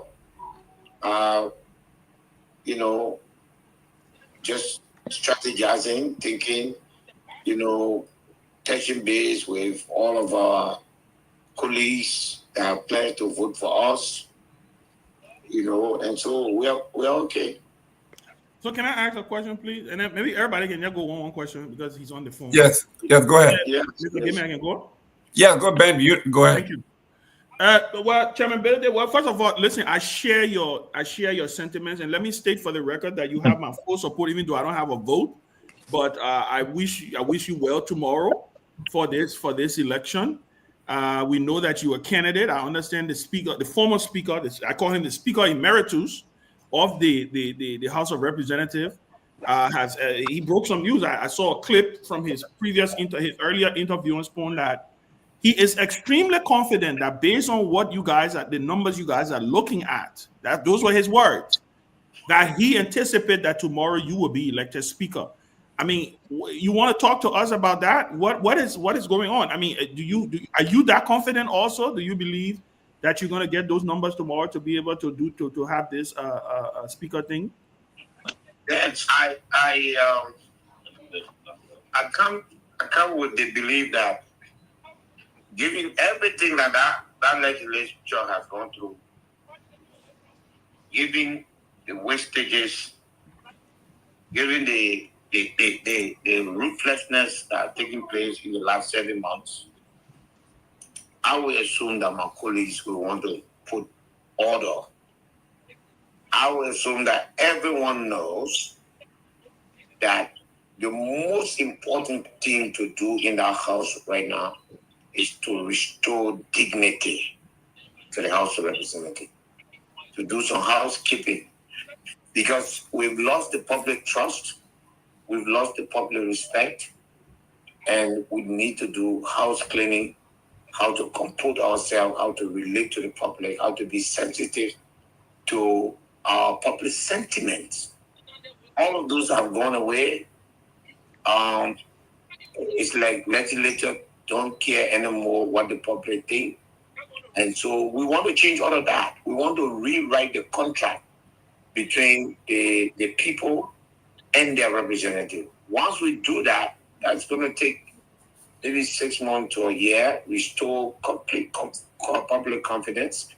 Then we now look at the work for which the legislature is meant to do, which is oversight, and make sure that all the branches of government are cooperating and properly coordinating for function and service to our people. So, I believe that with the dire straight with what is happening right now in the legislature, every representative should see reason not to elect, the person that was the face of the disorder, the person that was the face of anarchy. But we are confident that our colleagues have seen this. We've spoken to most of them. We are still having meetings even up to this hour, left and right, quietly, covertly. We're meeting, we're talking, trying to get everybody in line to make sure tomorrow we'll go and have the vote and then try to, just more or less do the very work that we were elected to do. Great. Let me come in, Mr. Gimen. Let me come in. Let me ask you first. Pewee, you're next. Thank you. Good evening, Mr. Benedict. Yeah, my question quickly is let me put it this way: with tomorrow elections, in terms of for the speakership, would there be a complete roll call? Would there be a complete roll call for tomorrow elections? Because I'm concerned. The reason why I'm pushing the question, that's been my perspective. I've been having a conversation with one of the comrades that is also been supporting part of the rule of law issue. That's part of, because that was this direct concern I pushed to him, and he was very much not too clear about this to me. So my question to you, sir, and you are not just a towering figure in the country, you are a respectable individual, and the leader of one of the fast-growing political institution in the country in terms of the approval rating and all those things. My concern to you, you're going to be part of a process. You're going to be part of a contestation. I want to know if there's going to be an open roll call tomorrow, and you guys going to also present the intent to either who will be presiding or the chief clerk in this election. And last to that point is, would there be a year and nay process, Thank you. Or would there be what we call our secret constitution says secret ballot to this process? That's my concern to you, Honorable Benedict. Thank you, Pew. You asked my second question. Thank you. For your kind words. First, the legislature cannot proceed to do anything unless there's a roll call. The purpose for the roll call, the Constitution requires that you have 50% plus one to be able to conduct business. Yes. So if you don't have that, you cannot conduct business. To have that, you have to call roll so you know how many persons in session. The second thing is, the Constitution is very clear that the speaker shall be elected. Election is defined in our system as the process of people going and casting ballot. Wow. If you look at Article, Article 49 of the Liberian Constitution, or 33, one of them calls for instance, removal of the speaker. It said, once you have established cause, they remove the speaker by a resolution of 2/3. So resolution is different from election. Election means each person will go cast a ballot in a secret ballot box to determine who is the speaker. There are no other ways. I am convinced that we ourselves are tired reading our rules upside down. And so this one is clear, is concise, and is succinct. There's no up and down about it. That's the way to go. Great. Victor Nangwe. No, ain't no woman been there. First come, first serve. Go ahead, Victor. A roll call, a promotional question you asked me, baby. Thank you. Happy belated Mother's Day, sir. You're coming. Honorable Ability, I thank you for joining us. Let me congratulate you for leading the Rule of Law Caucus up to this level. For standing with the Speaker to draw the line in the sand against the violation of our Constitution by this government. I think it is clear now that nobody will be allowed to violate the Constitution the way they attempted to do. My question to you is this. I know you need 49 to remove and 37 to elect. If there was that one speaker, that 37th, say you had 36 and that 37, make your pitch now to that one representative who you may want to come over to your side tomorrow. If I were to ask you to convince them to your side, why would they want to elect you tomorrow? I think that the House of Representatives, every member of the House of Representatives knows that there's a clear delineation between the quality that I bring to the leadership, the serenity that my leadership will provide, and the respect that the House of Representatives will attain under my leadership. I think everyone knows that. Void of politics, void of all the things that divide this country. We are a much, much better leader. But at the end of the day, democracy requires free election, and that's what we're going to go through. And speaking to colleagues from across the table, we're confident that the number required to elect the speaker will attain it when the election is called tomorrow. Thank you. Thank you very much. Good luck tomorrow. Ms. Dopo, your turn, finally. Oh, you jumping on me? He never Yeah, we jumping on you guys. Your opposition. Well, let's see MC Jaya last month. Honorable Ability, I want to say thank you. I want to say thank you so much for standing by the rule of law. I want to say thank you so much for standing for the Liberian people. I know that it's not easy. It's a lot of political maneuvering and change of envelope money in the envelope and stuff like that. I personally have a hard time believing whether you're going to win tomorrow's speakership. And the reason why I say that is because this majority black has been emboldened by the executive power, and they have all the resources to do whatever they want to do in order to get what they want.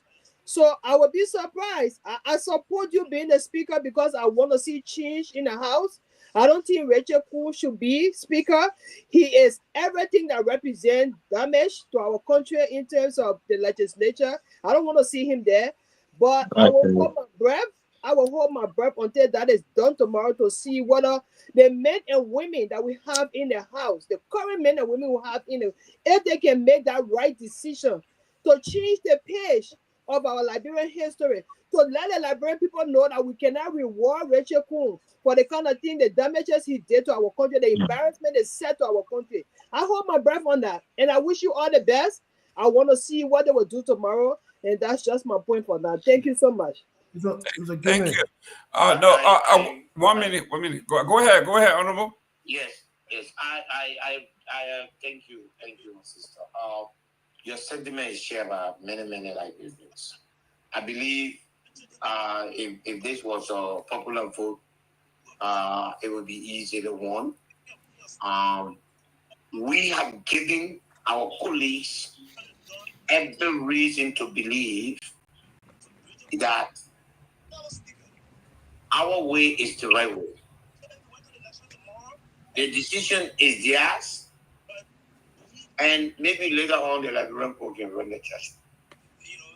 But we have done everything we're supposed to do. We are confident. We've spoken to people. Just now we just coming from some meeting. We met our colleagues. We've explained to them our programs, where the national budget.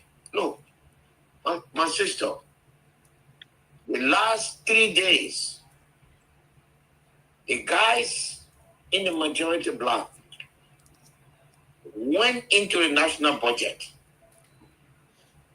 through the Ministry of Internal Affairs and took $2.2 million.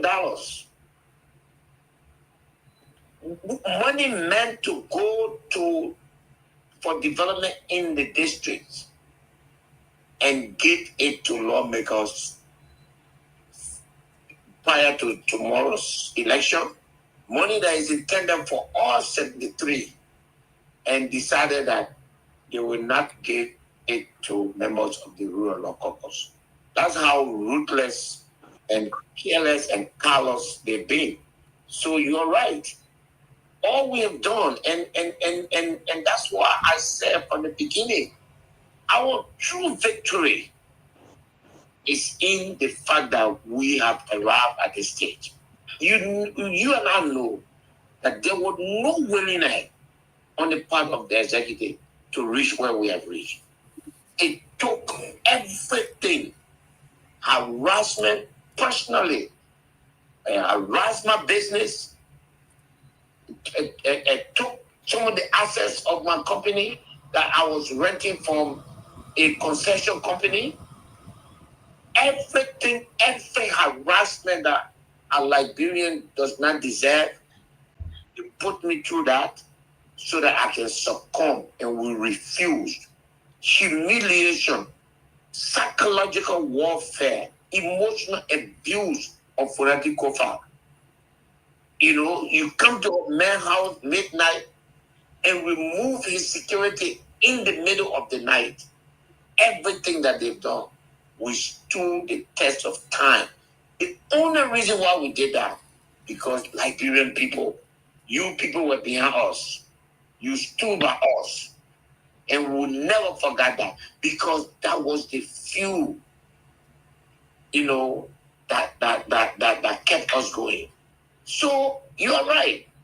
But my question, and I told somebody today, that I cannot afford for history to judge me, that there was an opportunity to put myself in a place where I could change the course of our country.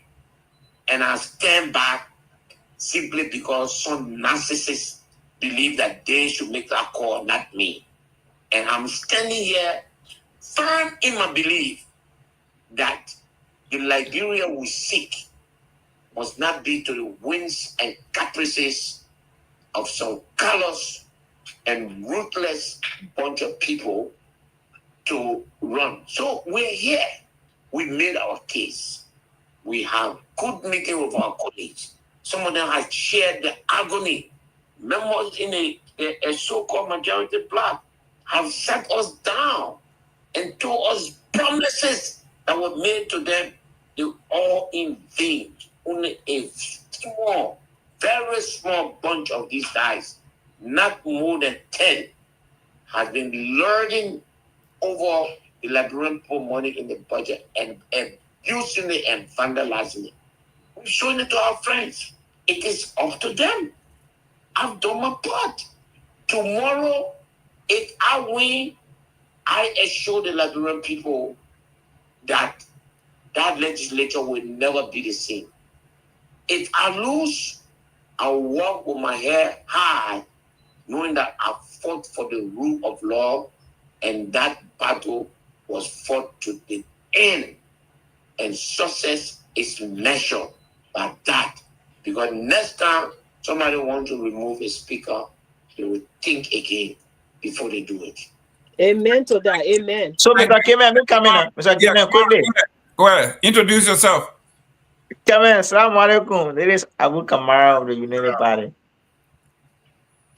Go ahead. Yeah, so quickly, Chairman, there has been report out there, evidence by the check we saw on one of the journalists' page, Kevin Saki P, that each of the lawmakers received 30,000 as part of the district engagement money. Can you verify that as to whether you received or not? I get in. Chief, let me tell you something. You didn't see anything on Facebook. Don't let my man. Don't let your party that has ran on propaganda and destroying people, and now they are in power and they are not doing anything to help the Nigerian people. You can't run government when you in power. You can't run government on propaganda. Only when you opposition you can do propaganda. You know exactly where that check came from. It is written on my personal account. You know exactly that if I receive money from government, are you going to show the check I issue or the check that the government issued me? I'm asking you, so whether you receive the 30,000.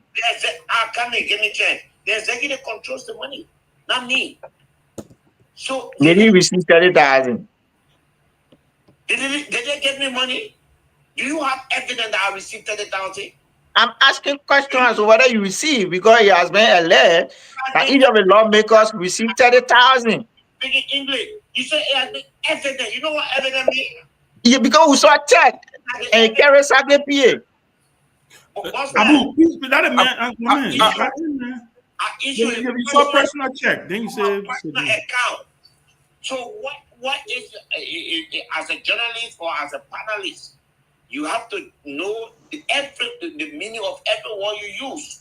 If you tell me that has been evident by the check on Facebook, that means you are showing proof that the government paid me 30,000. Where is the evidence? I pay money because my city where I was born and the city government was in a conflict that lasted for 5 years for this money, and I went to bring peace in my community to pay that money so that peace can come. You telling me, say, your government give me 30,000? And just for the record, Musa, yeah. Ben, go ahead. Please, before Toga, I beg you, Toga, please, 30 seconds, I beg you, please. Just for the record, Musa, the money, the check was what, 12,000, and that check that I saw was written from a personal, because it had your name on it, your personal account. Yeah, he knows it. He's just a propagandist, and propagandists are just liars. He knows it. He knows it from a personal account. So Musa, just for the record, I want to file a bill of. But Chairman, man. The man answer your question. Listen, Toga, you next. Yeah, I beg you. So nobody received on the minority block. Nobody received from the 30,000. You can't answer for minority block. Come on. I will come back from your question. Hold on. Yes. Hold on a second. Okay. Yes. So first of all, no, my friend, give me time. Let me answer your question. I have not received a dime from them. Zero. Fusa. Nada. I didn't receive from them. Thank you. Toga. Yes. So the first thing, even before I begin to you got a question. Ask the question. I promotional question. You didn't interrupt them. Abu, you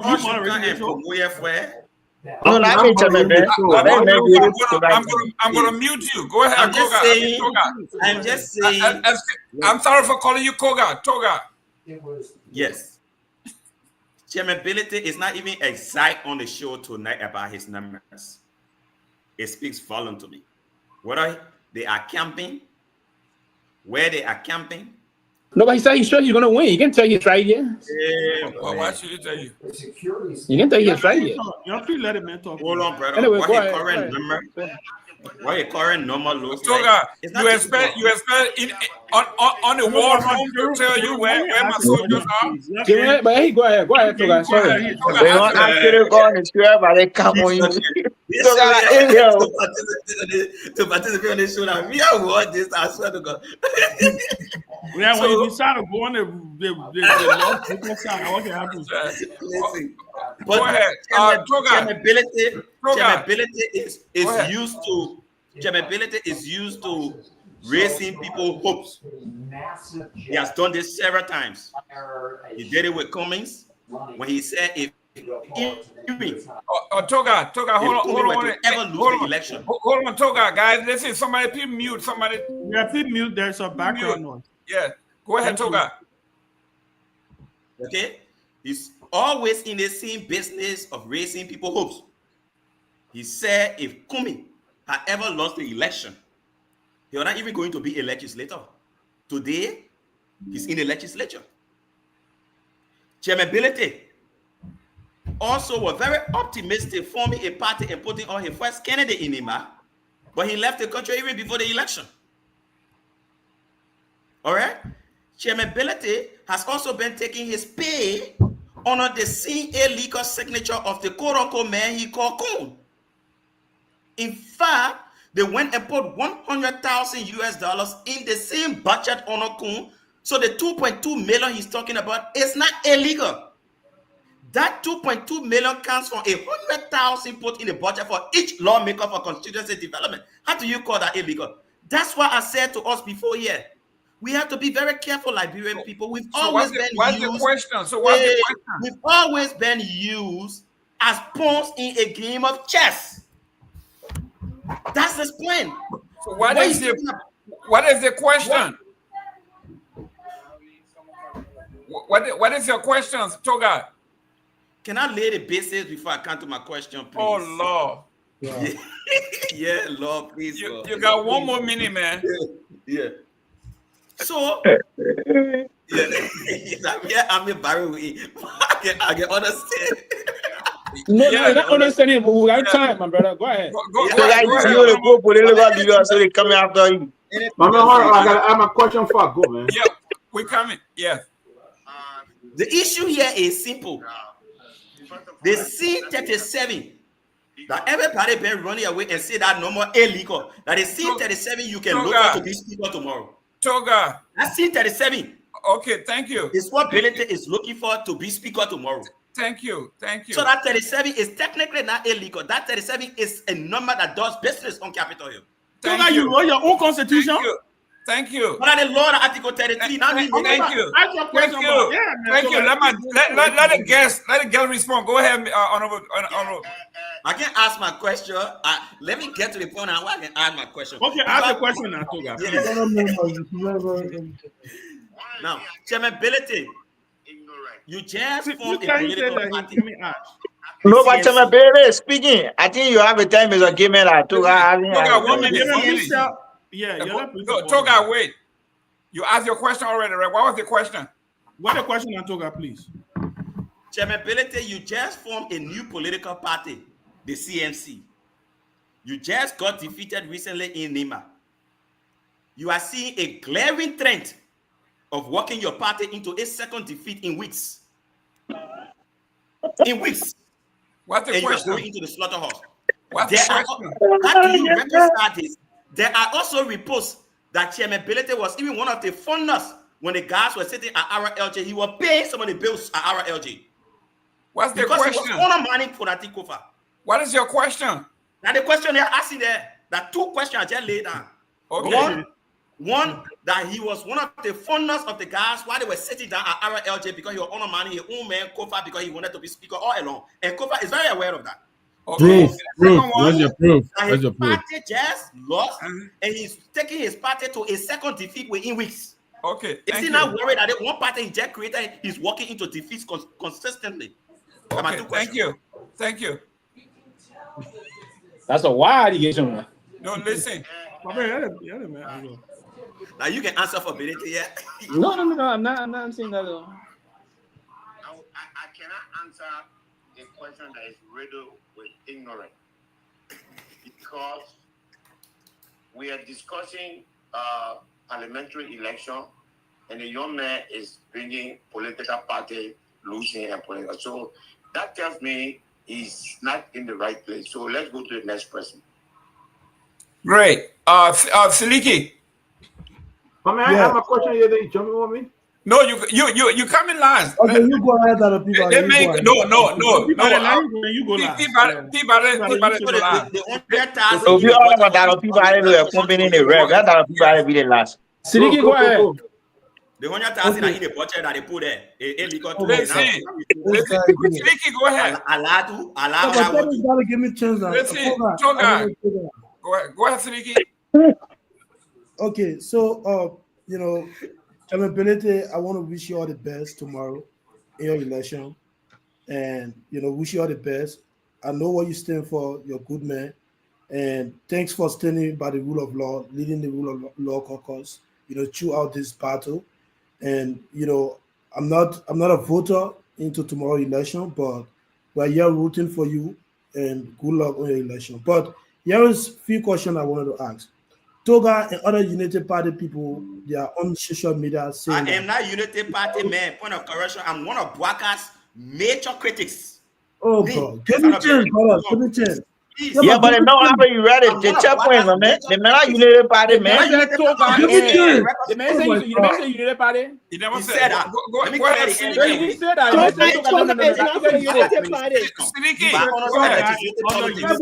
This guy keep Siliki, go ahead. You lying on me while I'm living. But he didn't say you United Party. He said Toga and some of the United Party people. I said Toga and all of the United Party people. Yes. So he spoke English. I thought he got money. He said he didn't.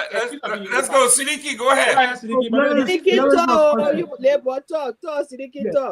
There is no question of chairmanability. They are saying on social media that tomorrow there's going to be no election, but reaffirmation of Poon speakership. So want you to make a clarity on that. And secondly, again, we are listening to Speaker Kofa today on Spoon. He spoke about the commitment that that you guys came up to have some of the benefit paid to the suspended lawmakers in this whole crisis.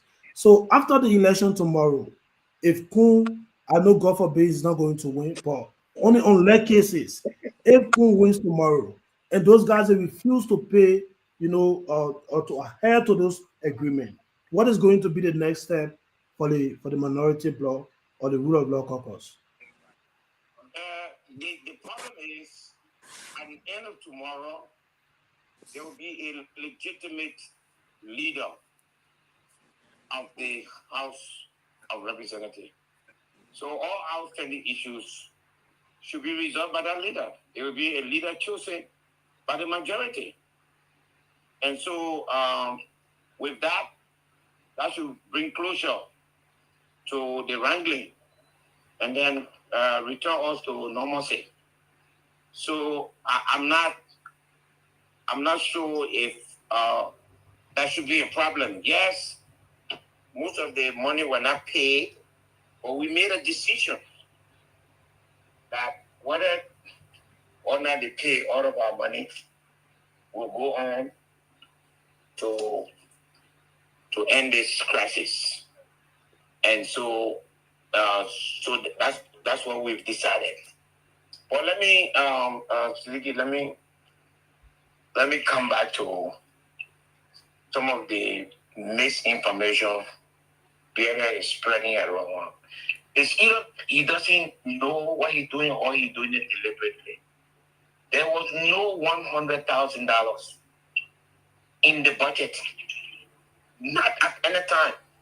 When they submitted the budget last year, they brought it back to 100,000, they make it 50,000. When they were distributing that 50,000, they only gave the people 7,000 and took 13,000 from the people money.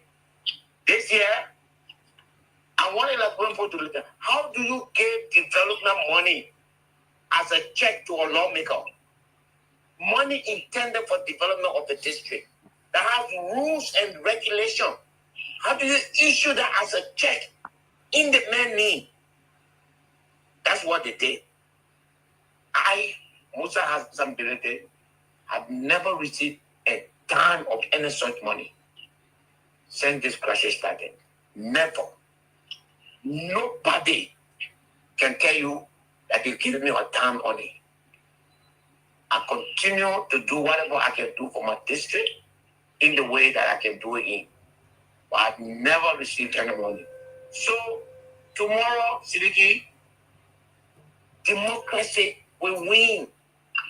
It is not about whether Musa Belede wins or Musa Belede loses.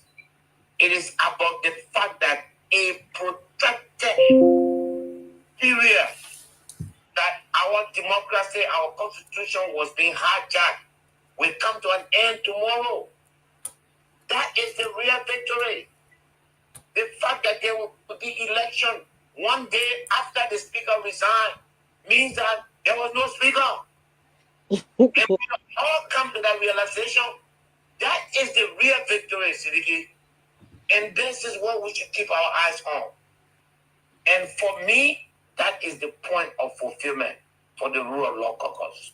So we're going confident that our colleagues understand and appreciate what the house is going through.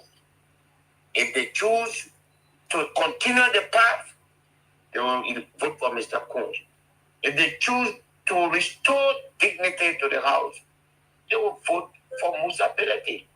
That decision, whether it is in my favor or against me, I will consider that as the end of this matter. Case closed. That's the essence of democracy.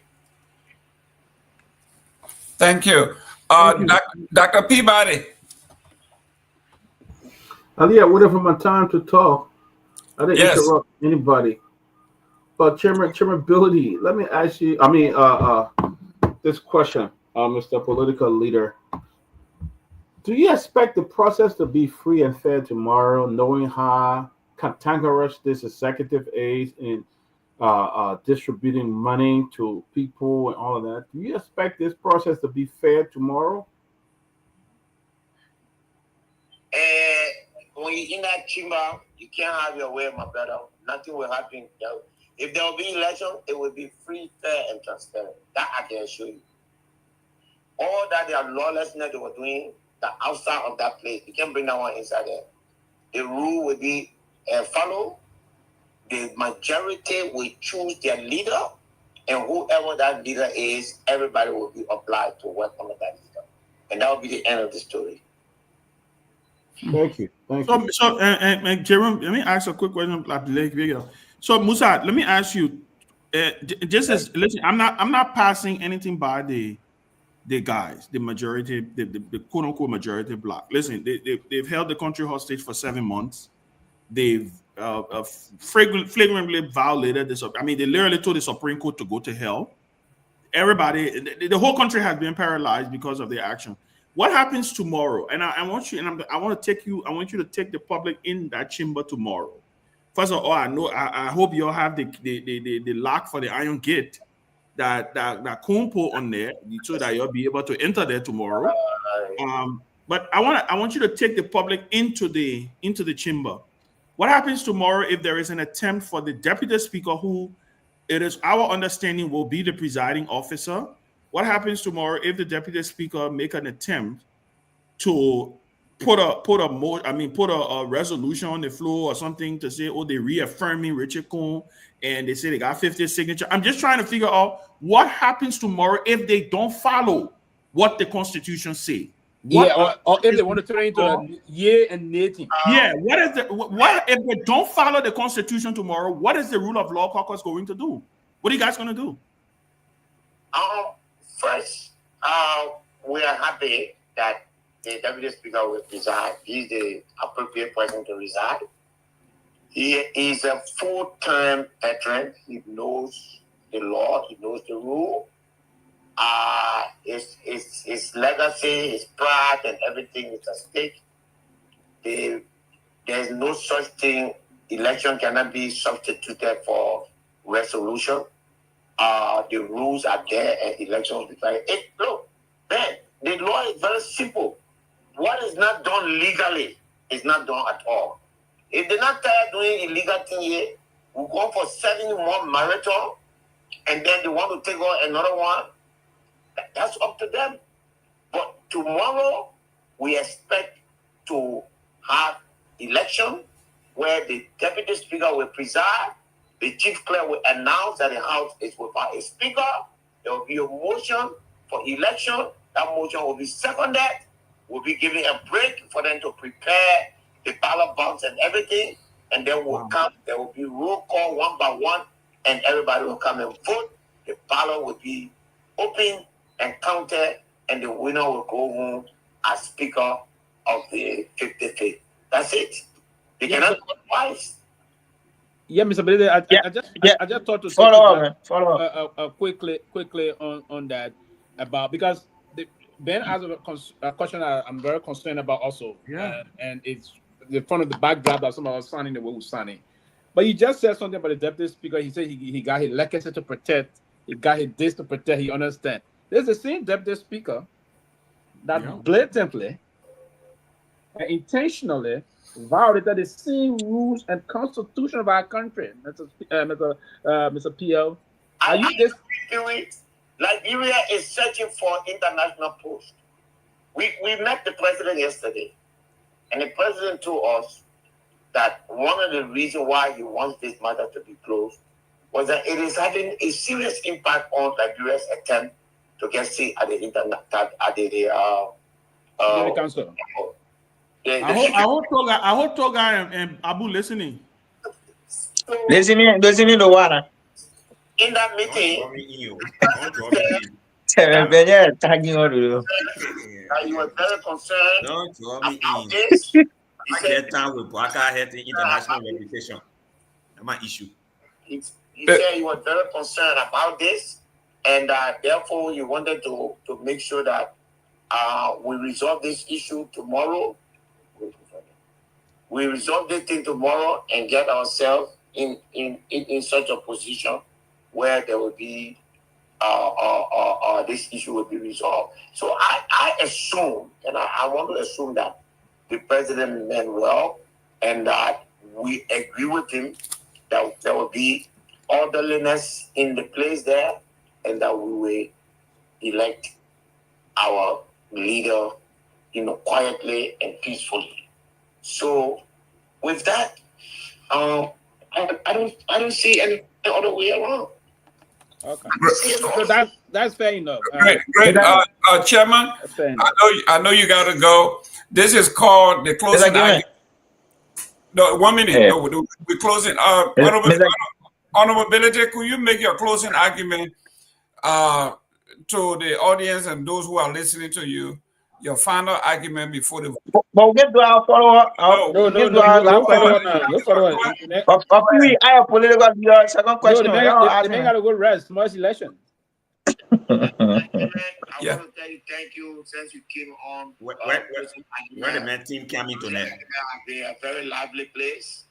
It's balanced now, and our colleague Timoni and the other guy and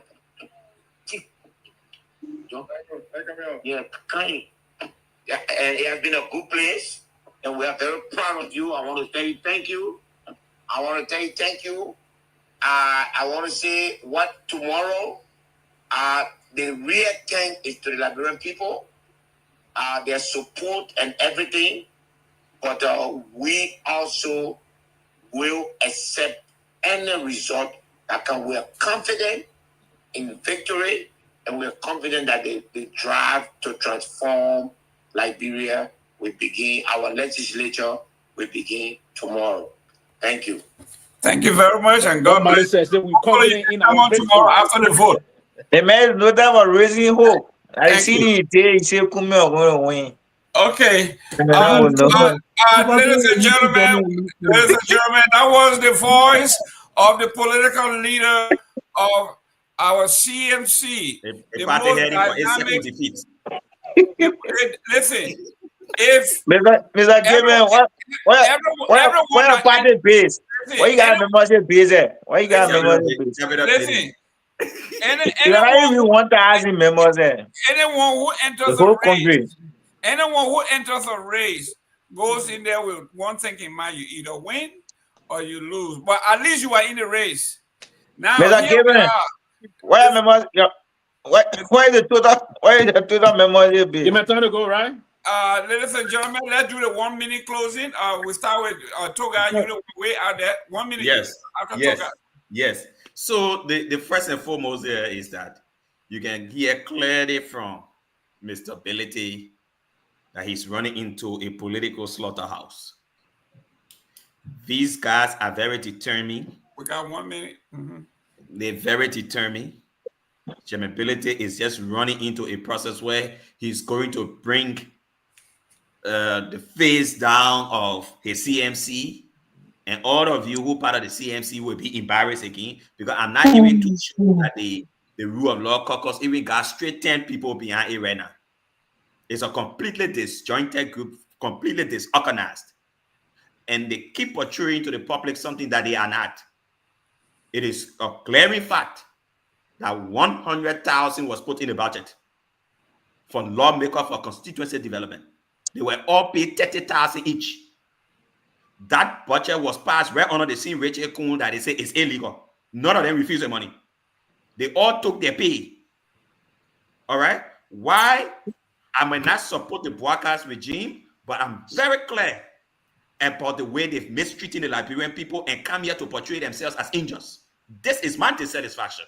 And I am here to clearly state to the Liberian people that these people mean nothing for any of us. They only care about themselves. All right? Kofa was clear on another media a short while ago about some of the negotiations that they've been doing.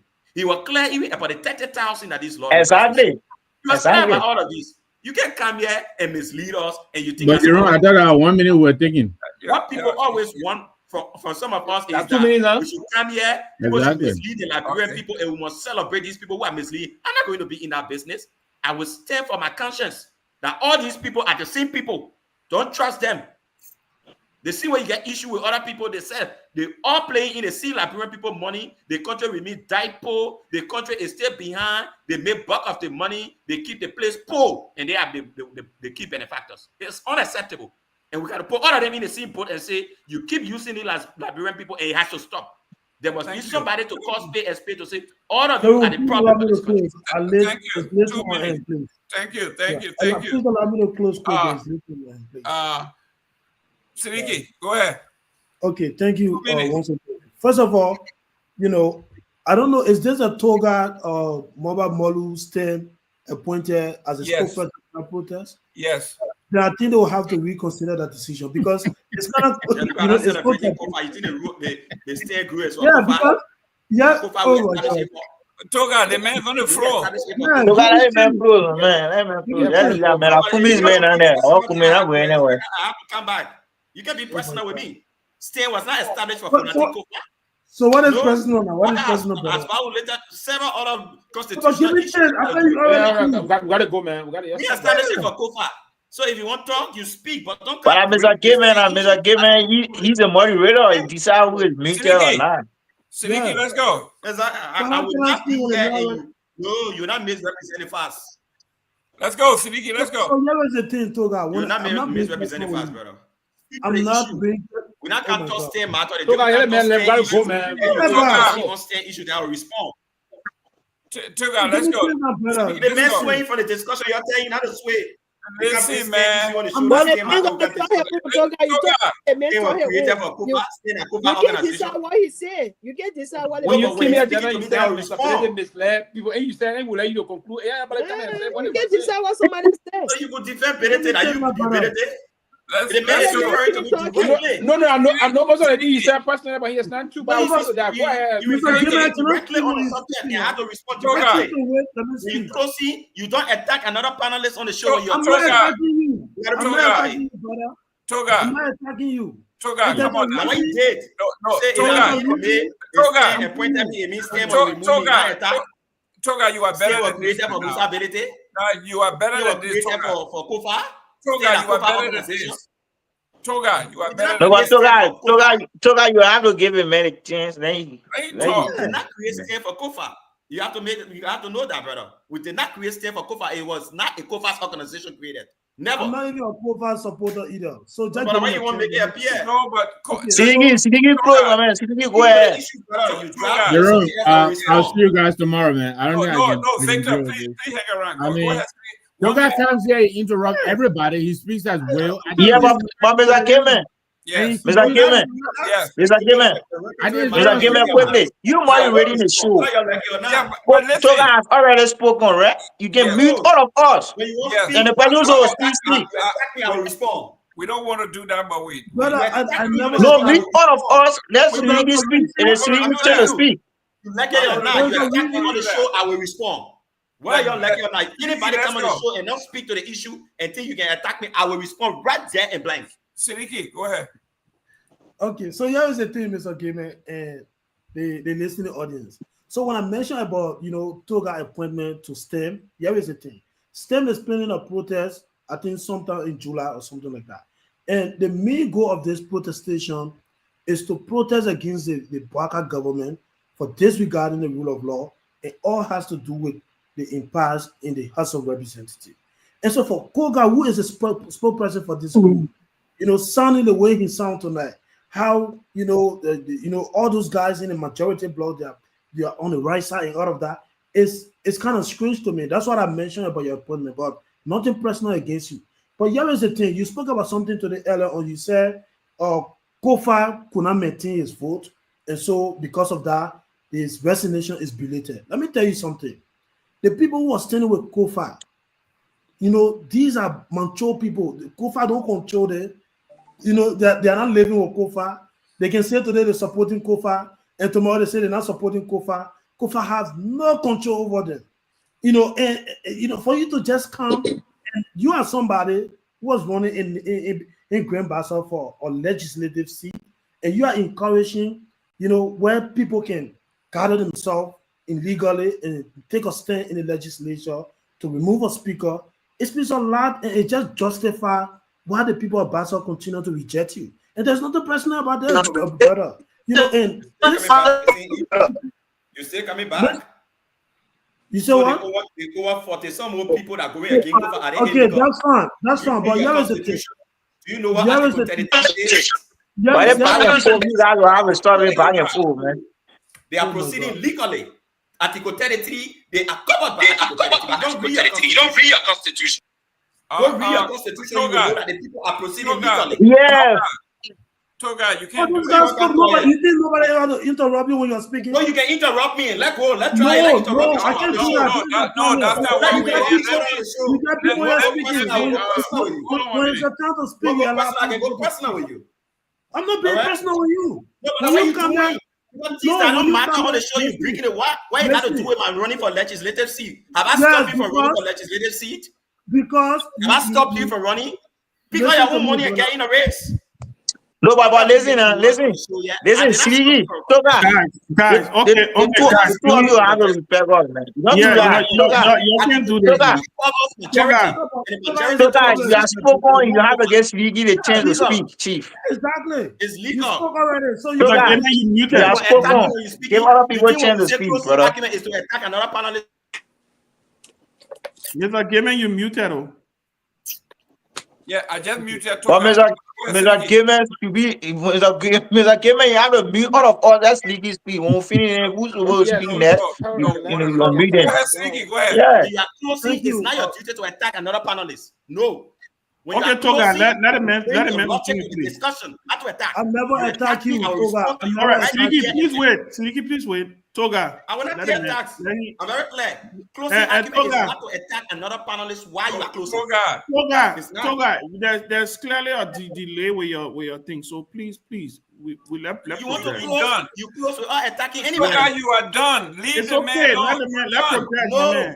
Mr. Gaiman, you will not attack me while I am here. Nobody attacking you. Already established it now, so he will not do it. So let me move forward. But the man keep coming back and think he can attack me while I'm here. Go ahead. It will not work. You attack me, I will respond. So you're telling closing argument when you want to close, you stick to the subject. See you tomorrow, Chief. See you. Let's close. Then we Yeah, close. let's go on. But if you one man will come and attack, it's not going to work better. It's not going to happen. That's one of the reasons I don't come too much on this show. Because people think they can use the show to attack other people and they will say dumb on the show and say nothing. I'm not going to accept that. You want to close without attacking another panelist. Siniki, stop that. Let's proceed. We got to proceed, please. Let the man close. Siniki, go ahead. So yeah, you should be guarded. And Mr. Gaben is the moderator and not guarding another panelist attacking another person on the show. It's not attacking you. You keep over here, you said disparaging thing about other folks. They didn't say anything. The man said you don't say anything about it. That's not an attack. You are the panelist of the show. That's a fact. You said you lost 2 elections. That's fact. That's not attack. Okay. You're not a so I'm responding and I'm responding too. You know, Siniki, go ahead. Siniki, go ahead. Right? You have to stop it. Go ahead. Go ahead, Siniki. Go ahead. Yeah, so I don't know what you consider to be attack, but again, to conclude, when you're doing that, you're attacking and you say I'm not respond to your attacks. I will respond to your attacks. Go ahead. Go ahead. I think I'm good. I'm good. Yeah. Can I close quickly? No, wait. Sarah, if you want to face me, let me show you myself face on direction. Sarah, go ahead. That's why I don't want to give it chance. We can't be doing this. I show that you myself. Sarah, go ahead. Toga cannot do this, but Toga, you can't do this, my man. Yeah, brother, he's very temperamental. Yeah, go ahead. Waiting. Go ahead. Again, I think it was a great show. Gotta be tolerant with each other. It was a great show for my end. And I just want to appreciate Speaker Kofa, for standing on the side of the law. And tomorrow, I wish Chairman Ability all the best in the election. In the new speakership election, whether win or loss, that is totally up to the members of the House of Representatives to make that decision, as the chairman stated here on the show tonight. So yes, I think it was a great show. But Toga, I never attack you. You're spokesperson for STEM Mobile Molu organization, and that organization is planning a protest July 17 or July 15. And one of the counts is for the government of Liberia to respect the Supreme Court ruling. And then you are here to trying to shape everything the majority bloc to blame the minority bloc and all of that. So that is exactly what I was trying to say, but I never attack you, and you ran in Grand Bassa. So I don't know what you call attack. But again, thank you very much for the opportunity, and I think it was a great show. Thank you. Thank you, Sarah.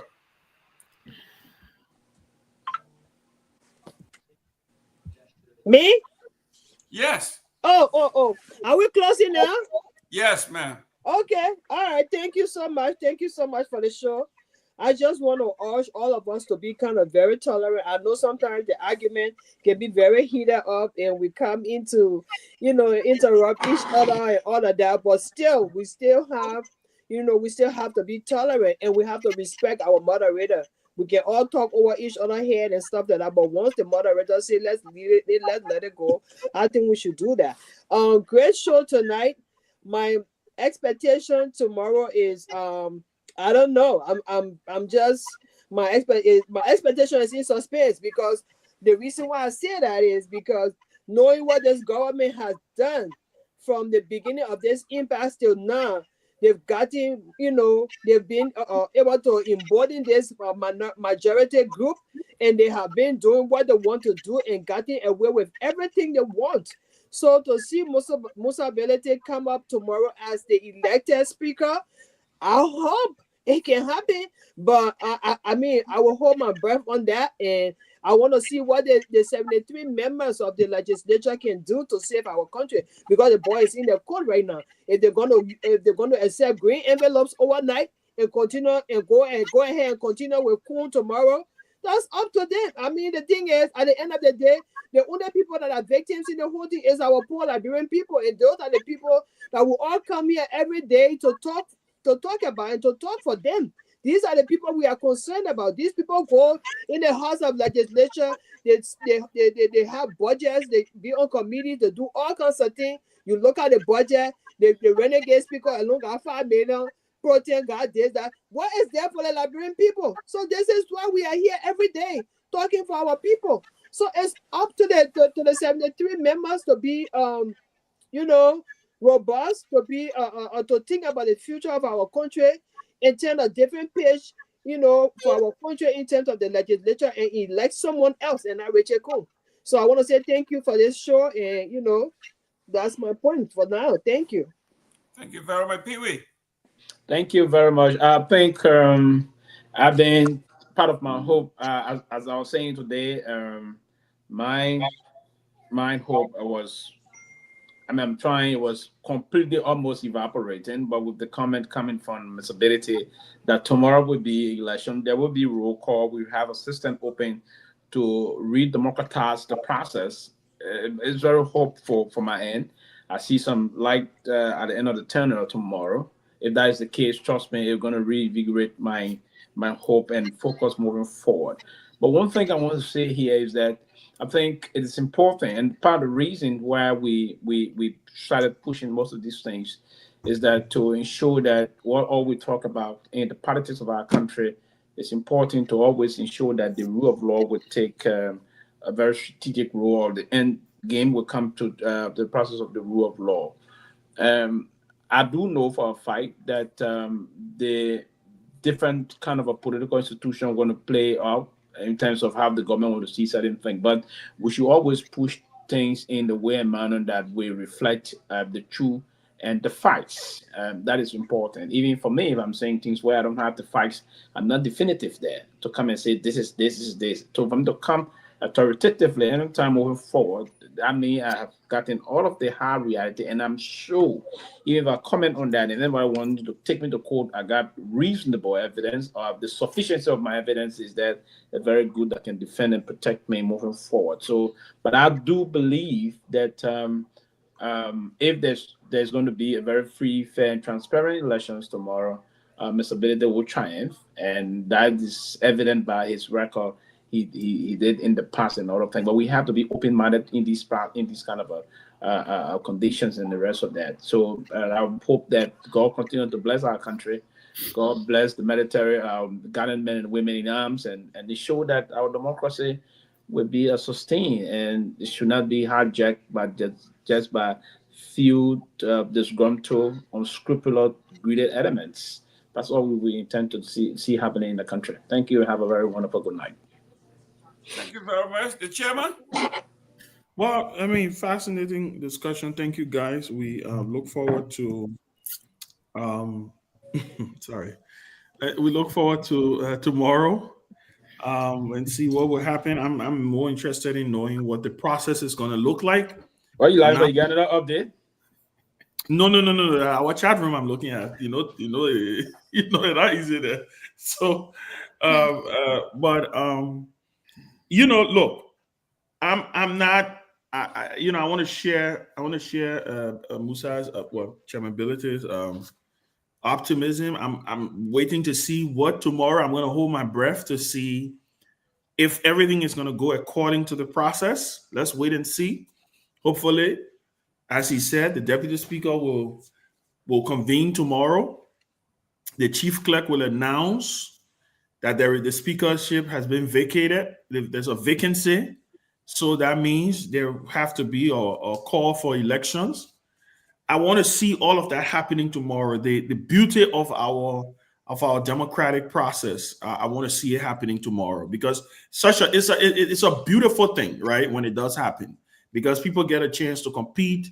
And I think like Musa said, there will be a break. They will adjourn for a little bit so that the election, they will have to put together a small little elections commission. They have to do ballot paper. Then they will have to do the voting. And at the end of the day, we should have a speaker. I want to interrupt you, Ben, for a little bit. So does that mean that Coon is going to resign? What I didn't understand that part. How does it work? So Coon is not resigning from anything because Coon is not speaker.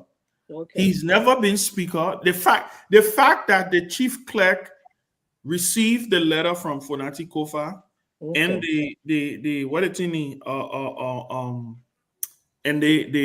House of Representatives issue a statement acknowledging the resignation of the speaker, it means that you can't have two speakers at the same time. It's not, and that's why it's so fascinating when I hear people say that this man was speaker, because I'm trying to understand how hard can this thing be, right? So Kong is not resigning from anything. He's never been speaker.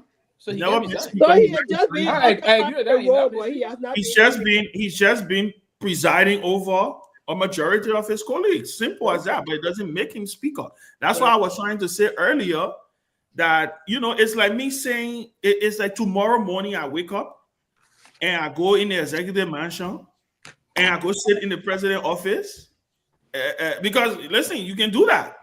Anybody can go in the mansion tomorrow and go sit in the president's office and act like you president. The president of Liberia. Does it mean they're president, right? So I will wait to see what happens tomorrow, but I'm looking forward to seeing the process. And I hope and pray tomorrow, for the sake of the country, that the right thing is done. Kofa, I think, has turned the burden now over to his colleagues. They now have to, so no more, nobody will say holding the country hostage. So we'll take it from there. Yeah. But I thought it was a fascinating show, guys. Thank you. Thank you. And I will close tonight with another historical speech. No, but yeah, are you close? I gotta give my parting comments. You close? Mr. Nangwa, you close here? They man, I thought we kick you out of here. Go ahead, Kamara. They kick you out of here. Kamara, go ahead, man. You all right? Go ahead. Tell me Ben wrote pamphlet today for him, man. Kufa, I read it. I just shook my head. I said, tell me Ben, man. Yeah, but quickly. Why you didn't read one for your owner, man? Go ahead. Oh my. Yeah, but quickly, man. It was a fascinating show. Mr. Gateman, you have been doing excellently well. I think you just have to improve in moderating the show. When it's not my turn, you give me zero. When I come in, when it is not my turn to speak, you as a moderator, you can mute me or you mute all of us. I think that's one of the reasons why the show, minutes ago, the show was noisy. But quickly, I hear people attributing the removal of Funadi, and I want to be emphatic about this. The government headed by President Bouaka has no intent. No, I said the government headed. I didn't say we are. The government.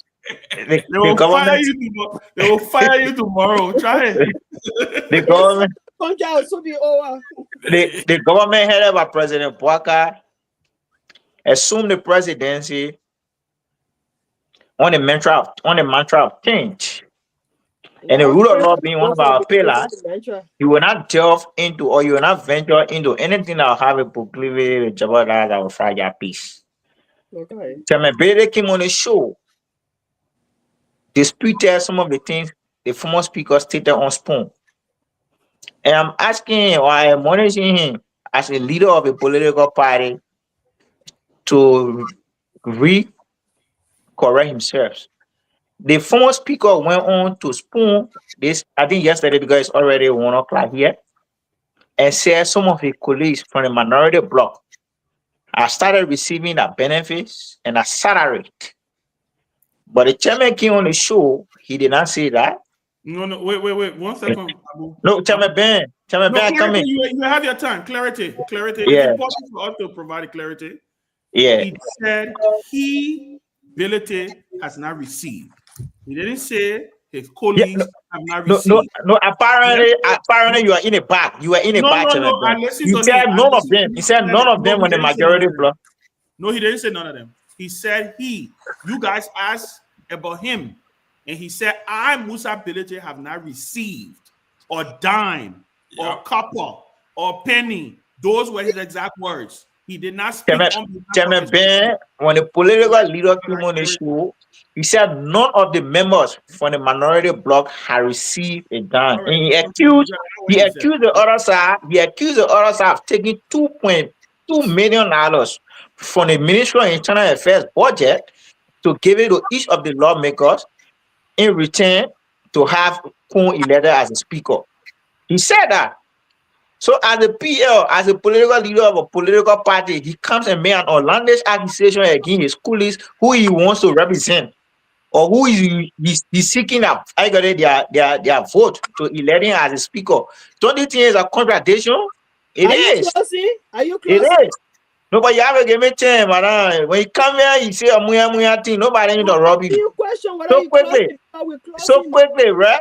So if anybody will jeopardize the fragile piece of our country, will not be President Bouaka.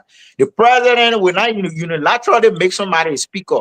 To be a speaker, your colleagues must elect you as speaker. None of us have the jurisdiction as to who becomes. Nobody have jurisdiction of the election as to who to become speaker. Mr. Nangbe's who on the show, Ben Sanvee, Siriki, Sarah, Mr. K-Man, none of us have voting right. Why should we allow people to go and represent the legislature? But none of us have voting right. So whoever becomes speaker tomorrow will be elected or will be voted for by his colleagues. None of us. So I find it disheartening to see people who are claiming to be sophisticated come on the show while listening to platform who show responsibility to sensitize the people, instead speak our sentiments. So it is wrong. It was a crucial though. Thank you. Thank you. Victor. Yeah, thank you very much. Young people, man, Jesus Christ, they run too much energy. But listen, I mean, right now there's almost 50 messages in the chat room just in the 5 minutes. But listen. Yeah. I just you all in the chat room. Yeah, I want to say this. Congratulations to Musa and the Rule of Caucus. Congratulations to Fonati Kofa for standing up against the violation of our constitution. I think it's a shame that this executive has enabled this. Thank God they stood in their way and drew the line in the sand. Tomorrow, we're going to go through a process that Kofa had been calling for all along. You go into the hall, they declare a vacancy, they put a resolution on the floor, and a speaker will be elected. Whether it is Kun or not, whoever it is, I don't care. The fact of the matter is, the executive will have known tomorrow that a speaker in this country will no more be removed by brown envelopes. Those days are behind us. Amen to that. We are not going to stand for it. And so congratulations to them. I hope Musa will win tomorrow. If he doesn't, the CMC will support whoever wins tomorrow. But I think Musa should be given a chance because he has a plan. The house will be audited. All that shenanigans that's going on in the house there. Don't talk about that other business. That other business. And I get torpedo people, right? Okay, we're not talking. But listen, I know much has been said here. We've been here too long, but our fingers are crossed tomorrow. Hopefully, like we're also in the process, we'll continue to this logical end, and whoever wins tomorrow, I think Liberia wins at the end of the day because the rule of law has won. Thank you very much for the show. Thank you, and I'm going to quote Abraham Lincoln, the Gettysburg speech, the last sentence, and it says here, I'm not going to it. It says, it is rather for us to be here dedicated to the great task remaining before us, that from these honored dead we take increased devotion to that cause for which they gave their last lives. That we here highly resolve that these dead shall not die in vain. That this nation, under God, shall have a new birth of freedom, and that the government of the people, by the people, for the people, shall not perish from this earth. Ladies and gentlemen, tomorrow Liberia has an opportunity rebirth, and Musa ability is that. So you can't run Camille Musa ability, yeah? I am telling you, this platform is an impartial platform. This country needs a rebirth, and the CMC is the way. Miss Ability, wherever they are listening to you. You are the voice of reason. Mr. Namwe, your party is here, running Camille, where political leader. It is an impartial platform. The platform is an impartial platform. You just can't run politics. You just can't run Peabody campaign. Ladies and gentlemen, see you tomorrow. Musa is going to be back here tomorrow. We're going to God bless you and have a great night. Yeah, man. I wish you all the best, Chairman Belete. I hope you can win tomorrow. So that Chairman Sanvee, food and tea. so you can roast my son. Bye.